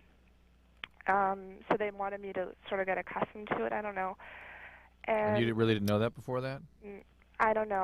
I went to therapy like when I was younger, and I went back like 10 years later, and the woman said that she could tell that like at a young age I knew, but I don't remember. Huh. But okay. So the past few years, like the past 2 or 3 years, she contacted my family. Well, she sent us like Christmas cards. Who did? My birth mother. I see. She sent me a birthday card, and she sent our family Christmas cards. And this past Christmas, she sent me $100 and a card that says, "I hope to see you soon." Oh boy. And I'm feeling a lot of like self-pressure. I don't know. Like I'm gonna go to college soon, and lately I've been feeling really sad and like unfulfilled with my life. Like I want to make a change. All right. Well, college early, young. Huh? You going to college young, early, No, well, Drew, no. use the mic, would you please? No, this thing I'm disconnected. A junior. You're junior. I'm thinking about colleges and stuff and what I want to do with my life. All right. Oh, you're not going to college for a year and a half. Yeah, I know, but my It's a real long time when you're 16. I guess so. You're saying you're depressed. Yeah, lately Okay. things don't seem like they've been going my way, and All right, but again, 16, have depressive symptoms, very common, but I don't understand how the contact from the mother figures into that, except it's just another thing to sort of destabilize her affect, I think. I don't know about the, I'm guessing hippie parents. What parents tell you you're adopted at 7? Yeah. You know what I mean? Like, it's my age. Kids my age. Yeah. My kids. kid's age. Listen. Put down the Power Rangers over there, and the Pokemon, and forget about the Easter Bunny. Come here for a second. Yeah. You came from another vagina, okay? And the reason you're adopted is because your mom's what's called a junkie. Junkie. You know what junkie is? It's someone who shoots heroin. And your father is what you call pimp. Oh boy. Pimp's a guy who sells women, sexually, so that other guys can have sex, with them for money. And he's in prison now. He's what's called someone's bitch because he's being, his ass is being passed around in prison. And so your biological mom, and that's where you get your genes. See, that's why we don't look the same. That's why you're shorter and your nose is wider. She's on what you call crack, and she's still a whore, but she doesn't have the pimp anymore, which is your biological father, because, like I said, he's in prison. Now, listen up, kids. Because we're gonna eat soon. She's living in what we call flop house with other whores and pimps, but not her pimp. Her pimp's in jail. That's your father. And that's where you come from. Now, the reason we came in is because they were more interested in getting high than raising you. So we had to come in so we could feed you and whatnot. But I just want to let you know, give you a little heads up on where you're from, your origins. It's important to know that. Yeah. We're not quite sure where they're from, so we don't know what what you are exactly, although we do know you're not what we are. Okay. Anyway, let's continue with the Pokemon there. Let's watch some Powerpuff Girls, and then we'll call it a night. You guys get some sleep tonight, okay? Yeah. Sweet dreams? Yeah. What's that? It's called empathic failure. Yeah. And I know that's exactly how the conversation went down, but hey, Tina? Yeah. Were your parents hippie parents? No, I'm like listening to you and I'm like, oh my God. That's exactly what happened, right? No. Yes. Now, why did they tell you at 7 you were My adopted? parents are like really old school. They're really like. Why would they tell you at 7 you were I adopted? don't know. It's not like. Uh-huh. Mm-hmm. Don't treat kids like adults. Mm-hmm. As a matter of fact, don't treat adults like adults. That's my policy. Treat adults like kids. And treat kids? No, like kids. Zygotes. Zygotes. You shouldn't even talk to them. You treat adults like kids like zygotes, and animals like embryos. That's the way I go through life. Dustin? Yeah? You're 14. Huh? Okay, you are the other kid who farts, right? Yes. Okay, and you heard Tyler? Yeah. Yeah, who's very solid. Mhm. I mean, you gotta. I know you're jealous in a way, and I know there's a certain competitive nature that your a-hole has, but you got to give props to Tyler. He did a nice bit of farting about a half hour ago on this show, right? He's pretty good. He's pretty good. Did you hear that granddaddy one he let go at the end? Actually, no, I didn't. I'll tell you, that thing was longer than the Rhine. God. Where are you tonight? Did you drink at that restaurant? I had a cocktail. What of it? Imagine you want to that. go to ass whooping? Makes me funnier. Please. I didn't smell it tonight, at least. Oh, you didn't? Because I ate, 6 loaves of bread and half a cow. All right. Hey, listen, Tyler, if you're listening, call in on that hotline because we got some dueling asses here. Now, Dustin? Yeah? Let's see what you can muster for us because I got to tell you, there's only room for 2 a-holes on this show. See, I've been holding. Mine's one of I've been them. holding it in since Okay. the last 2 callers. All right, well, what do you got? You got anything? Oh, yeah, I do. All right, let's hear what you got. Okay, just a second. Okay. Get in position. Oh, God.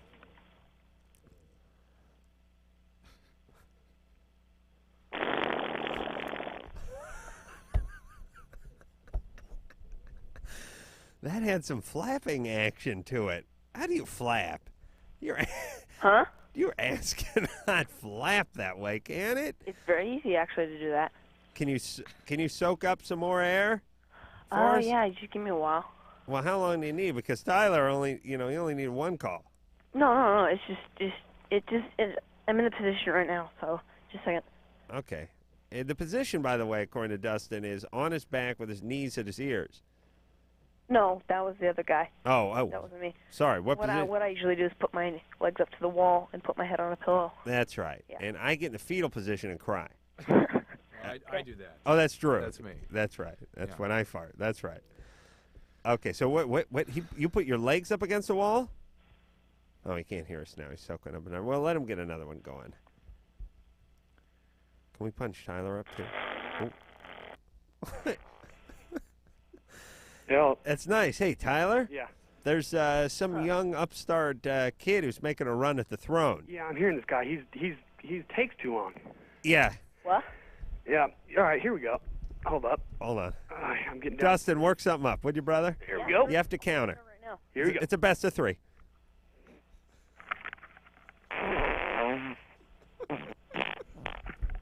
That had volume.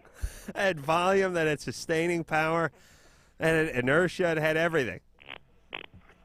Ooh, that was wet. Yeah, Tyler. Can't be real. Huh? Here we go. I got one more here. All right, one more.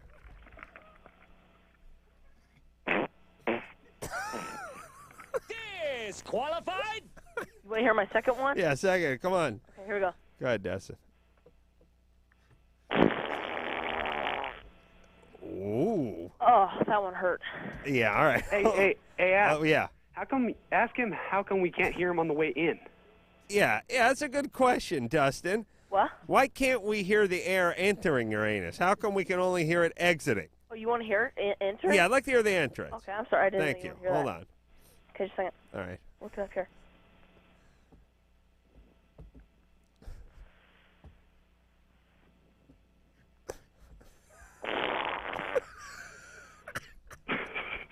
That's your mouth, you son of a bitch. What? I didn't hear anything coming. I heard a little. I didn't hear any entrance there. Yeah, it just came in your mouth, Dustin. What? Hold on a second, Dustin. Just hang on. Hang on a second. Oh, for Christ's sake. Now, where's Tyler? Is Tyler there? Tyler. Yeah. Listen, you're the ass king of this show. Yeah. There's only room for two anuses, as I was explaining earlier, mine and yours. Exactly. Now, if something should happen to your anus, if for some reason it can't fulfill its duties, then, of course, Dustin would step in. Yeah. Because he is first runner-up. Exactly. Or actually runner-up, I should say. You know, I was thinking that'd be really nice if I could start giving lessons. Like, instead of going to a guitar lesson, I got to go to my farting lesson tonight. Well, here's the thing, Tyler. and I don't want you. I think you're minimizing your gift here a little bit. Yeah. It'd be like Michael Jordan giving lessons on jumping. You know what I'm saying? Yeah. It's just either you can do it or you can't. There's only, the 1/10 of 1% of society can do it. All right, Those the few gifted people that can do this, that possess that skill, and trying to teach them how to do it, it'd be like a bird trying to teach you how to fly. Yeah.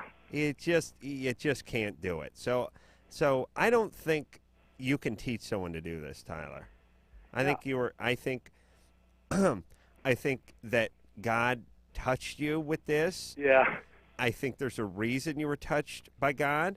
I think your anus is meant to do things.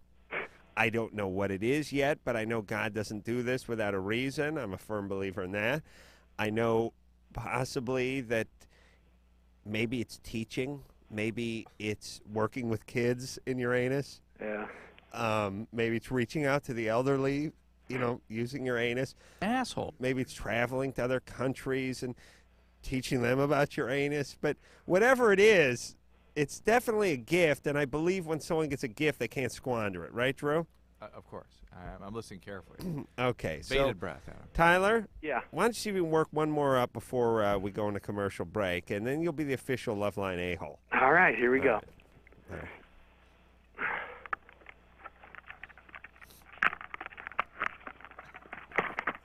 Whoop. Drop the phone.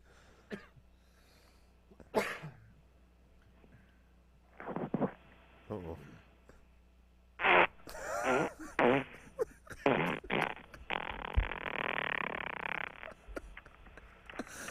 Wow. That is golden. That is golden. Now, that's a real fart, because let me tell you something, Anderson. Let me tell you why that's a real fart. 15-year-olds, they don't drop the phone on the way to the real fart. You know what I mean? Lying on their back with their feet kicked over their head. They don't lose grip of the phone and drop it, and, they just do it. Yeah. That's real. Yeah, I know. Oh, okay. All right. Anderson was demonstrating the two palms on the mouth thing with the phone falling between there. No, that was real. I know you don't want to believe. There's always skeptics. All the greats had their detractors. You know that, Drew? All of them? All of them, including this is the Mozart of Tyler the and his anus. Yes, That's right. I see. Okay, we're going to take ourselves a little break. We'll be back. LoveLine, 1-800-LOVE-191. Back in a minute. Well, it's worth hearing.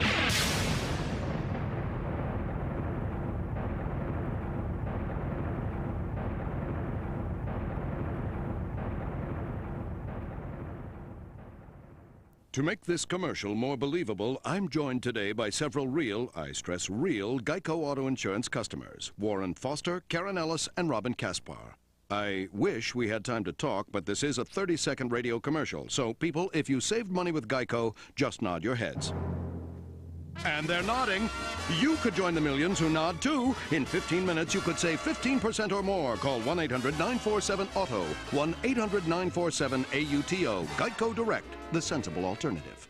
Did you pack underwear? Check. What about socks? Check. Vibrator? Check. It's for my back. Of course it is. While you're listening to the best new music on the net at firstlook.com, enter the Your World Tour sweepstakes. You could win a trip for 2 to New York, London, and Sydney to see 3 concerts of your choice. We'll give you plane tickets, hotel rooms, and spending money. All you have to do is decide what you're going to pack. Enter to win the Your World Tour sweepstakes and listen to the latest music online at firstlook.com.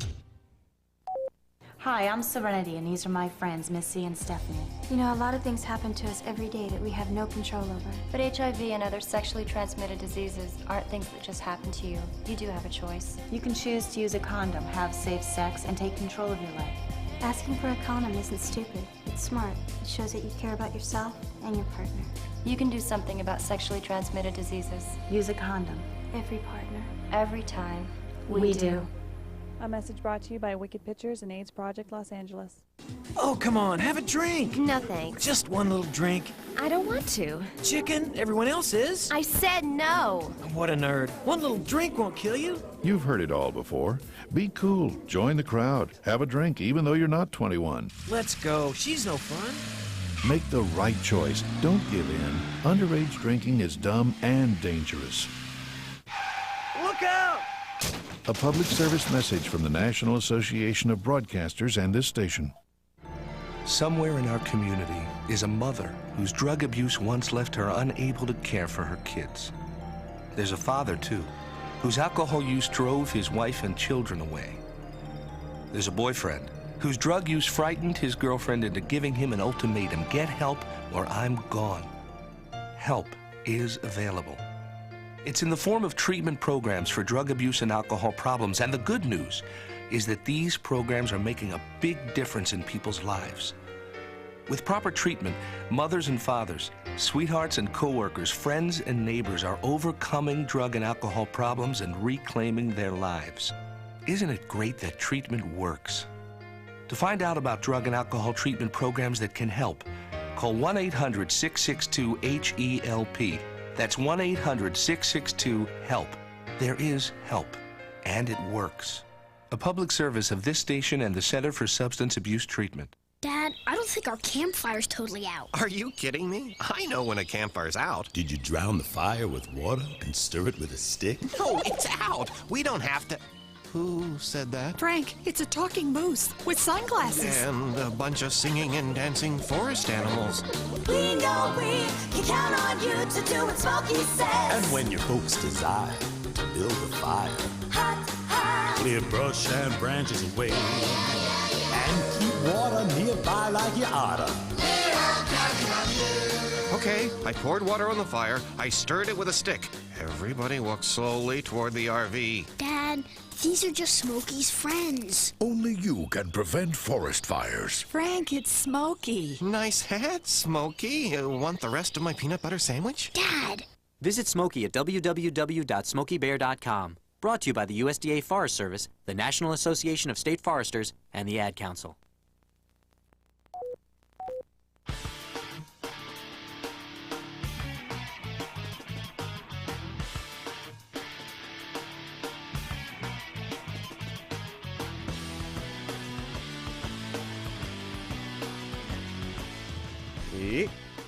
It is the Love Line. I'm your humble host, Adam Carolla. That is Dr. Drew over there. Hey, maybe we got a little lightning round coming up tonight. Oh. Kids, hang on for the lightning round. Yeah. All right. Dr. Drew's a born solid physician. That's right. Jimmy. That was Jimmy. Oh, that was Jimmy doing an impersonation of me. Yes. That son of a bitch. All right. Well, I just had dinner with the left one tonight. Christina? Yes. I'll tell you, if I went gay, I'd go with Jimmy. Gayer. Christina, you're 29. Yes. Okay. What's up? I wanted to say Adam Carolla for president. Thank you very much. I agree. Thank you. Half and half. They're half right, both of them. That's right. And I am a woman, and I think farts are funny, although a lot of people get easily offended. I think screener Lisa's into it a little bit. Actually, Yeah. she's like, appreciate your humor, which you've never She had is. anyone in this building with 2 X chromosomes who actually found your scatological humor good. That's true, or any of my humor, Yeah, really. for that matter, yeah. Although I don't do any other than scatological. That's true. Thank you, Lisa. She knows where bread is buttered. So, Christina, you like a good fart. Yeah. Now, what about when the man farts on you? That's bad? That's nasty. No, my husband farts all the time, but Would you I be like really Adam? Do you like applaud and? But, yes, I told him that was a good one. That was all right. Offer appreciation. I and feel words of sorry for the advice. guys he works with, though. Wow. Oh, they do a lot of farting? No, they have to put up with his. Yeah. Is he got some bad gas? I sent him to work with gas X. Oh, really? Wow. Yeah. Doesn't work.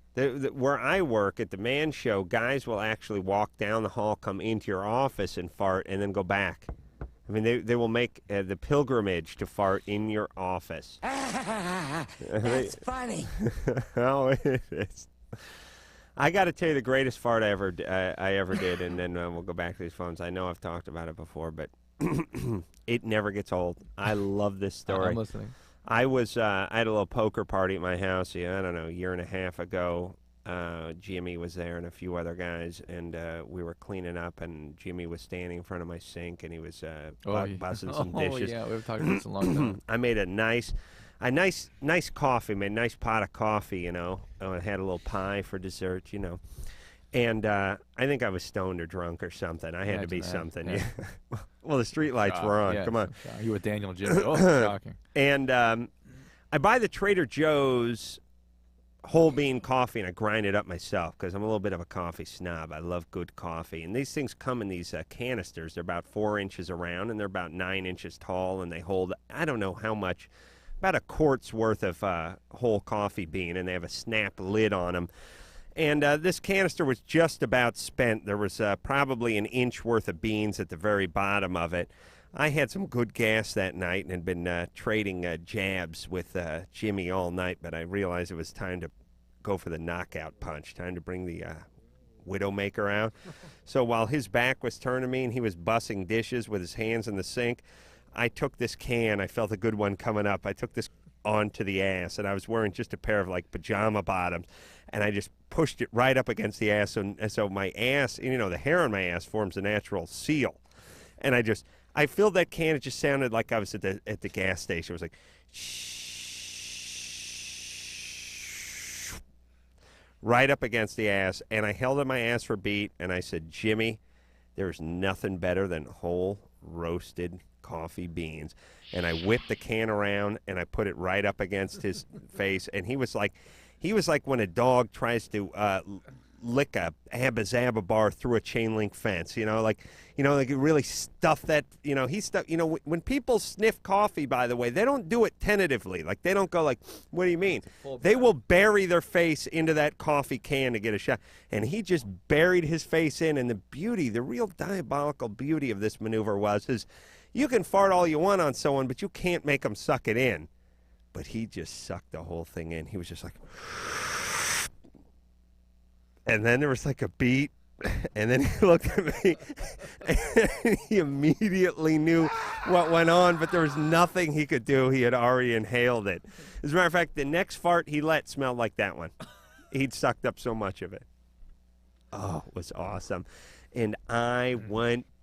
It was like I'd scored the winning touchdown at the Super Bowl in the fourth quarter. I mean, that was it. You've never seen that kind of gratification, that kind of look. I mean, I haven't had any kids, but when people ask me, what's the greatest day of your life? This is it. It'll be fart, Jimmy sucking up the fart, then the kids, then the wife, then the Pulitzer Prize or whatever it is. Brian? Yes, sir.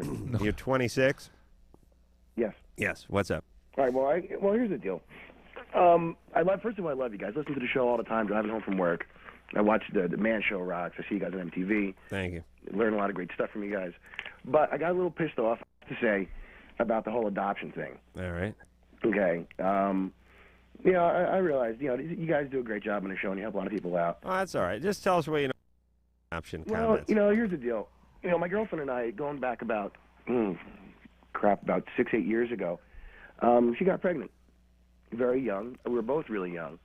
And decided that the best thing to do was, give a family something that they couldn't have and have the child adopted. And I'm sure you've heard us say over and again that we believe that couples or even women who choose to do that should have monuments erected in their honor. That is a noble and extremely positive way to deal with an unwanted pregnancy. Yeah, no, it definitely is. But just there's certain things, that just I don't know. You heard my comments about. Listen, he was talking about adoptive parents, not parents that give their kid up for adoption. No. I was talking about the parents, the biological parents of that adoptive child. about the crack whore and the pimp and all that stuff. That's right. Yeah. Which Brian doesn't like. But listen, I was using that to try to illustrate a point, which was, do not tell your 7-year-old that you're adopted. It will freak them out. Yes. And I was going to extremes to explain to them, like, what are you going to tell them? Every single thing you know? Yeah. Yeah. Well, No, not every couple or every woman that gives their child up for adoption is a crack whore. But I can tell you, there's some issues, and that's why they gave them up for adoption.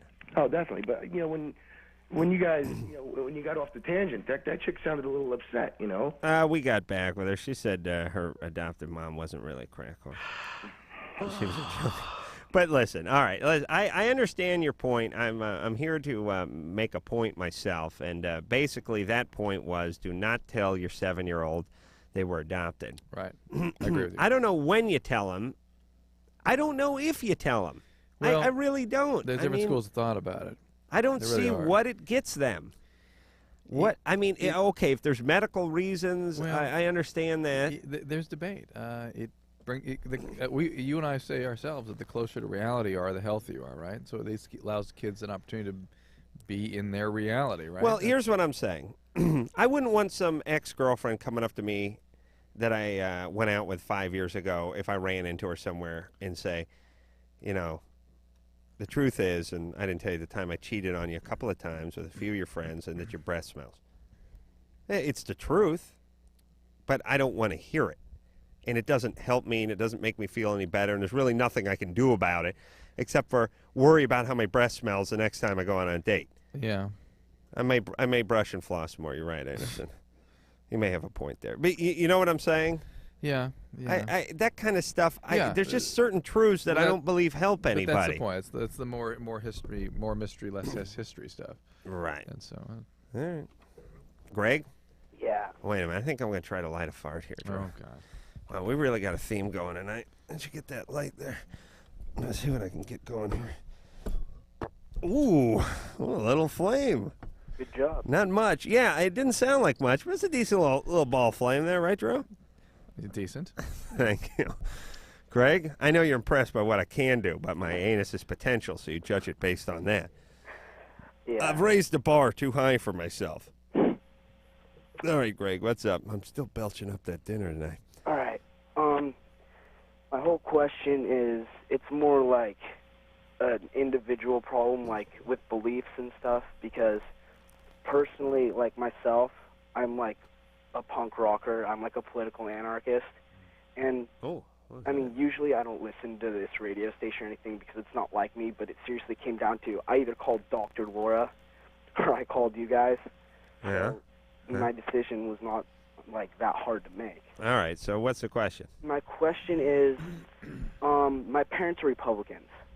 So and they totally, like, took everything away from me, and I was wondering if it's wrong for me to have these beliefs that are totally, like, the opposite of what theirs are. Okay, so you're a bit of you're an anarchist. Yeah. Is that what you call yourself? Yeah. Okay. Let me explain something, a couple of things here, Greg. You're 14, so I won't make too much fun of you. But part of the reason you're an anarchist and your parents are Republicans is not a coincidence. Right. You are as far away, and you are doing exactly what you know off the most. Yeah. Because you're angry at them.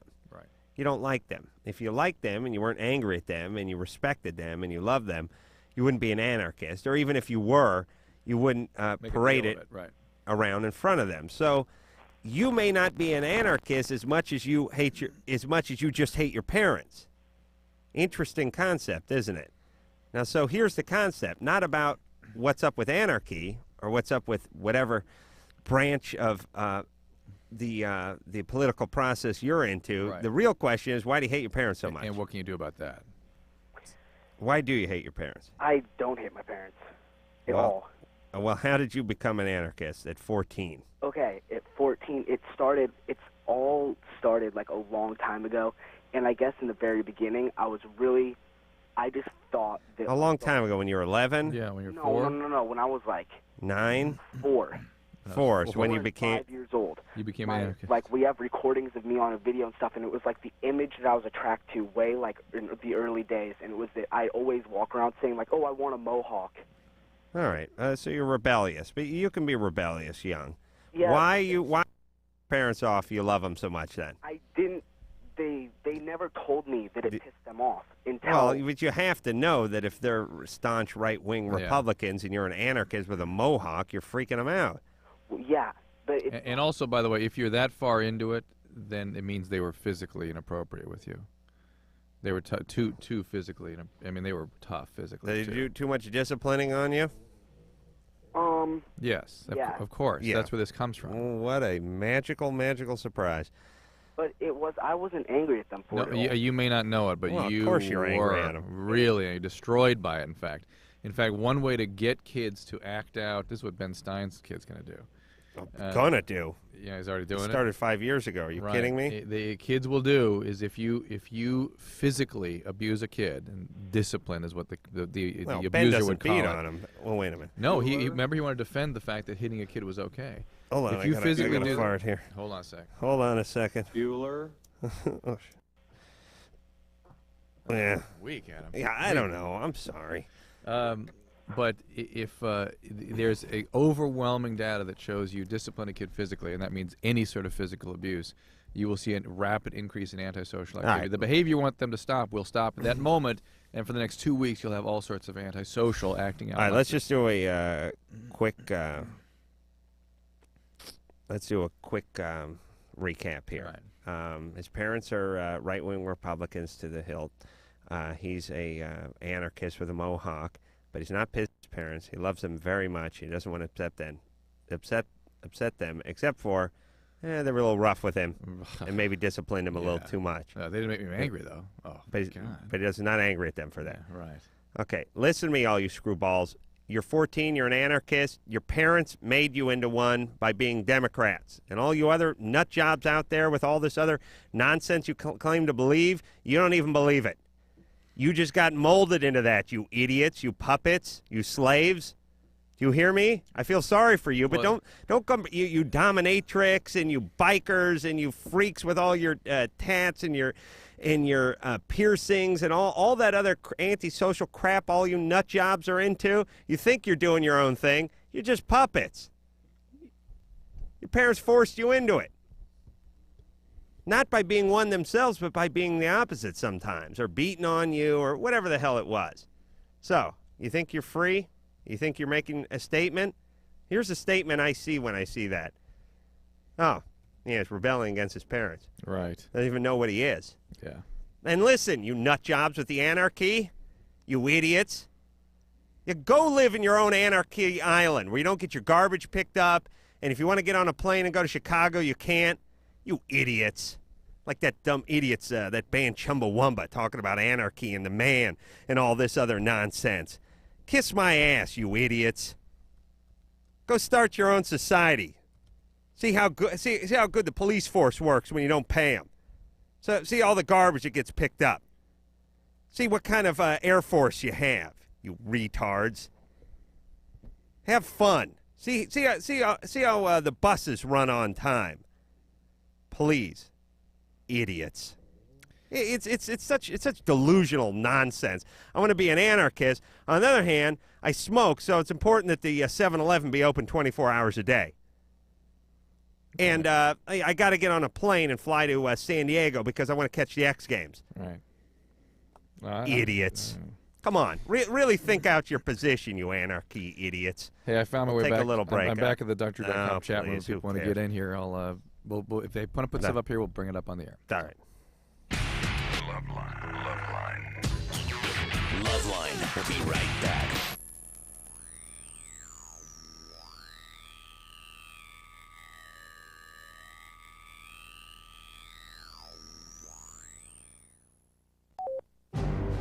This is a story about American heroes.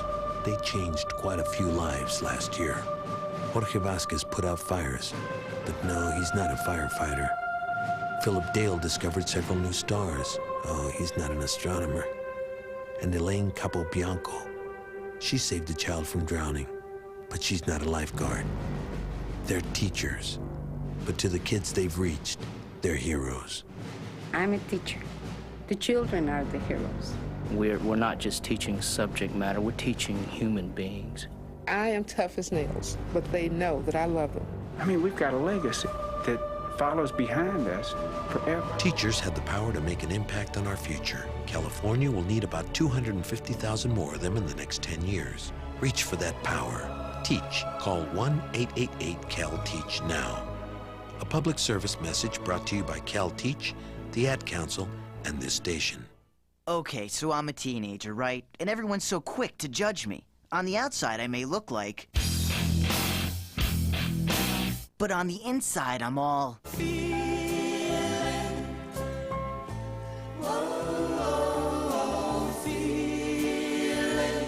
Just because I look like... doesn't mean I act that way. In fact, I'm actually involved in crime prevention. That sounds more like this.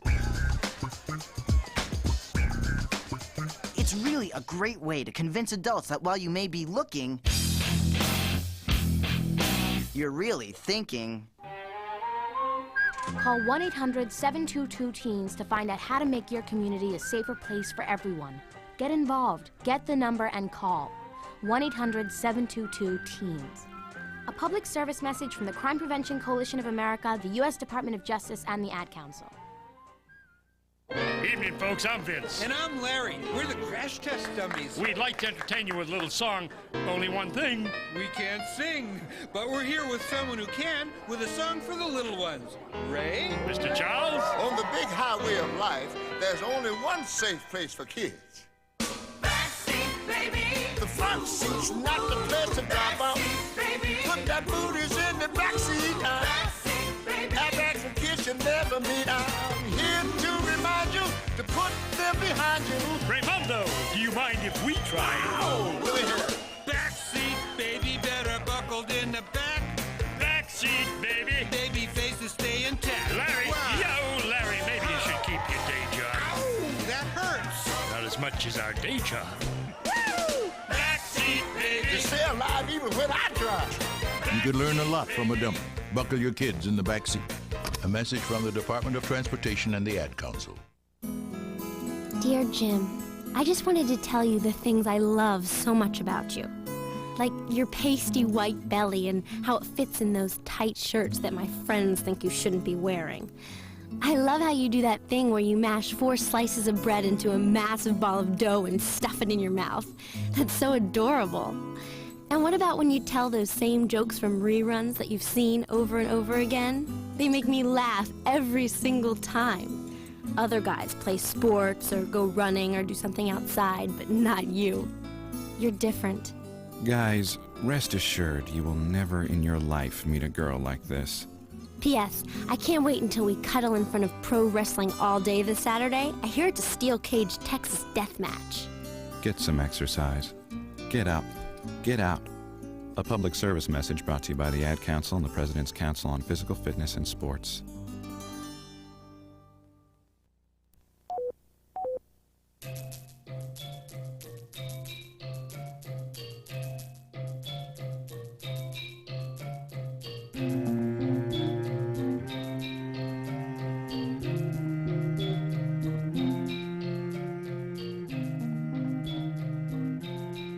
By my mic on here, Anderson?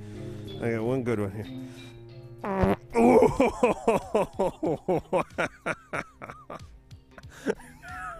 Drew, are you okay, buddy? Whoa! I think you singed the hairs on his hand. Yeah, that was something wicked. No. Now that one, you could hear the flame on that one, right? I mean, you could hear like combustion. We heard it and we saw the fireball. Thank you. Oh man, thank you. God That there was was some good flame work. because God knows there's quite the pungent. Thank you. Pungent aftermath. Lisa, I get hotter every night, don't I? Let me tell you, I got to just say one other quick farting story since it's the night. Speaking of pungent aftermath, I haven't told this story in a while, but I'll make it real fast. Driving to Vegas, lighting farts all the way to Vegas in the back of a Honda, for Christ's sake, right? Feet up on the headrest of the passenger and driver's side, legs akimbo, sitting in the middle on the transmission, and just torching them at night all the way to Vegas. 5 people in the Honda, right? Loser. Everyone is laughing their ass off. This is 10 years ago. Finally, one of the girls who's in the passenger seat has had about enough, and as I light the match, prop the legs up and start bringing the match down toward the anus, she goes, "Oh, please, Adam, not again." She opens the window just enough to blow the match out, and I fill the Honda with gas. It swirls with the wind, and everyone is screaming, and they're all yelling at her, which is a funny part. Vanessa! Oh, man, as if Vanessa farted. All she did was roll the window down. But I'll tell you, you don't ignite that stuff, Drew. It's got to go somewhere, and it'll end up in your nose. All right, where the hell were we? Drew, would you start doing your job here, please? There we go. Please do your job. Thank you. Eugene? Yeah. You're 14. Yep. Sorry about the thing before. Drew, Eugene called in an hour and 45 minutes ago, wanted to heap praise on me, but we had to say hi to Gina first, and so I hung up on him. I know how much you hate Denim. All right, what's going on there, Eugene? Well, I was wondering, since you're like a big star now. That's right. What are your plans, with the music awards and everything? Yeah. You've reached superstardom. I'm almost at my pinnacle. What I would like to do, quite honestly, is I got another episode, another 26 man shows going on, which means work until like July, and then maybe do a movie or something, and then OD on coke. Can I request Team the Russian Rapper? Tim the Russian Rapper? Yeah. Come to Santa Barbara. Oh boy. Come to Santa Barbara next weekend. Yeah. I'll do it. Okay, for you, or Eugene, I'll do it real fast. All right, thanks. I'm not going to tell a story. Yes, okay. I'll try not to cuss. All right. Oh boy. Beaches ain't but hoes and tricks. Soak on these bowls and leak on these. All right, I didn't cuss, right? All right, I got one more. I got back on like John McEnroe. That beach steps up, I'm smocking the hoe. There you go. Little Team, the Russian rapper. Eric. Yes. You're 15. Uh-huh. Your girlfriend fantasizes about being hit and raped? Yeah. Yeah, that's not a good sign. No, I don't think so either. You think something happened to her in the past? I don't know. She told me she was like, touched wrong by her cousin once, but that was only for like a 5-second period. Yeah, but you figure whatever she told you was probably the tip of the iceberg. Right. Yeah. Yeah. I just don't know what to do. I mean, she wants me to get really pissed off at her and hit her. Yeah. Don't do it. How old is she? She's 14. God. You're having sex with her? No. All right, good. Well, don't hit her and don't hit her and don't gratify her. Yeah, Eric, don't play along with her. No, I haven't even touched her yet. I understand, and Eric, you may be in a little over your head, and she may prove to be too nutty for you. I mean, I'm just telling it like it is. Mm-hmm. Try to be a good guy. Try to set limits, and listen, everybody.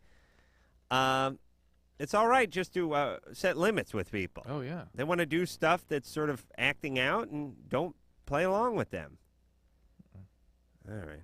Kind of a bitch for a 15-year-old, though. Yeah, well, at least he knew enough to call and ask and not do it. Well, he's getting a weird vibe off of her. Yeah, well, he listens to the show. Maddie? Hi. Hey, you're 14. Yeah. What's up? Yeah, I've been, craving sex since I was, 10. Yeah, me too. What does that mean, craving sex? I've been, really horny since I was, 10. How did you know what sex was at 10? Oh, you can be horny at 10. Quiet down. So what's your question? Yeah, and I was I almost came really close to having sex yesterday. And I was wondering I feel you bleed and stuff, and it hurts really bad. Is that true? Yes, it's yes, true. Your it's head falls true. off. Yes, it's a devastating experience. And in the place of the head, you teeth grow. No, cabbage. Huh? Your head falls off, and an artichoke grows back where it was. You understand? No, I'm serious. And then bats eat it. That's what happens. Listen, Maddie, you're 14. Yeah. Slow down. Slow down with the sex. Yeah. All right? There's some reason why you're so compulsive. Are you okay? Yeah. Anyone do anything weird to you? No. No? Uh-uh. You like your dad? Yeah. Good. Then don't humiliate him. Okay? Okay. Okay, nothing that Dad hates more. All right? Okay. They're All right. humiliated. All right, we'll take a break. We'll be back. We'll be right back with more LoveLine.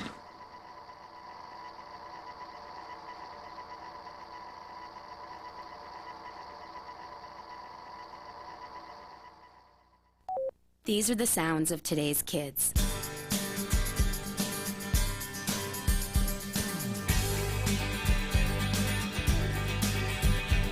And these are the voices of today's kids. Don't underestimate me. I can work harder in school. Give me a problem that's hard to solve. Give me tougher work. Give me tougher books. When I solve a tough problem, I'm on top of the world. Surprised? Don't be. 74% of kids say school should only pass them to the next grade when they've learned what's expected of them. I'm not afraid to fail. If I make a mistake, I'll do better next time. 75% of kids say they'd study harder if their schools gave them tougher tests. The fact is, almost all kids want to be challenged in school. So listen to the voices of kids today. Challenge me. Challenge me. Challenge me. Do your part. Support higher academic achievement in your state and challenge our schools to challenge our kids. For a free booklet, call 1-800-38-BE-SMART. A message from the Ad Council and the Education Excellence Partnership. Taking all that work home? No, this is my own stuff. I've got a date with a financial planner. You're only 25. Why are you planning for retirement already? Hey, I want to be able to choose when I retire and know that I'll be financially secure when I do. I've heard lots of people call themselves financial planners, but aren't they really trying to get you to invest in their favorite fund? Like they're selling size 20 shoes so everyone gets a hello Bigfoot. Half this stuff is my bank statements, company insurance policies, tax returns. The planner's going to know a lot about me before recommending anything. The rest is background information I've collected on her and 2 other planners. If she passes tonight's round, she gets my papers. Securing your financial future is important. You have a right to expect financial advice that's competent, ethical, and based on your needs. To verify that a planner is certified, call toll-free 888-CFP-MARK. A public service of the Certified Financial Planner Board of Standards. Hey, driving fans! It may have happened to you. You may have heard the roar of the rumble strips, the blast of car and truck horns, and the heart-pounding fear of a near miss.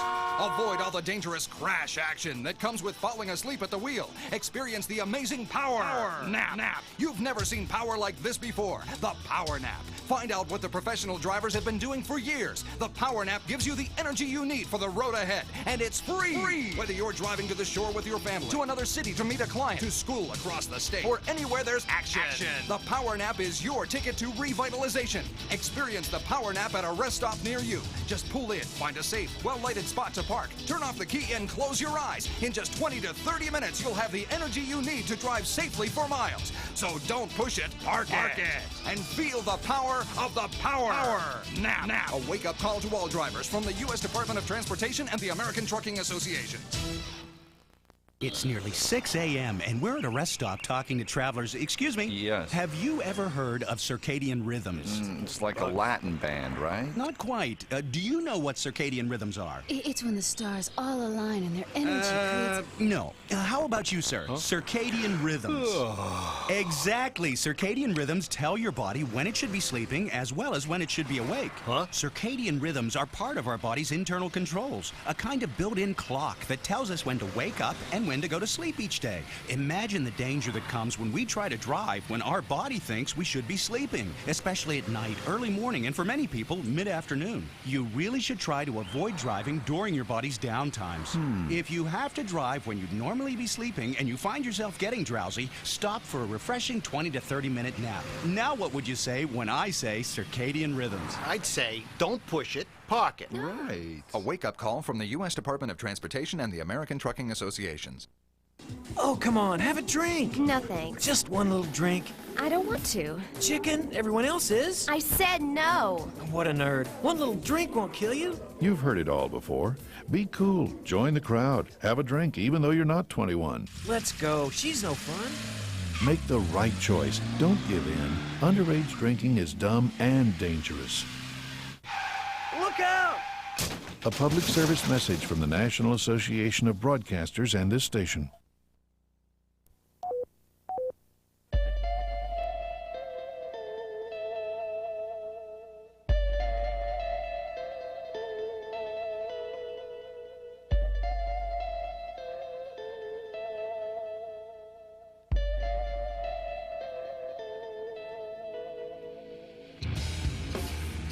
Yep. Yeah. All right. There you go. Another fantabulous show in the can. I want to thank Engineer Anderson for doing a wonderful job putting up with my crap all week. Especially tonight. Oh, yeah. I want to thank Lisa for laughing at your... For having the dignity and the courage to laugh at my anus, especially when fire was put forth from it. I might add, she wasn't just laughing. She exploded. She was in here, well, how long? And just to show it's not all shtick, I let a good one go during the commercial that I torched up. And Lisa, when she saw the match going to my ass during the commercial break 2 minutes ago, looked a little disgusted and said, "Oh, not another one." She took 2 steps toward the door, but their curiosity got the best of her. She turned around and looked. She saw a big Hiroshima-type flame come out of my ass, and then she just collapsed in just a heap. And wait a minute, Drew, where's my matches? Uh-oh. Oh, we may go out big tonight. There's a window, and that window's closing. All right, hold on, get the lights. All right, let's see here. Uh-oh. All right.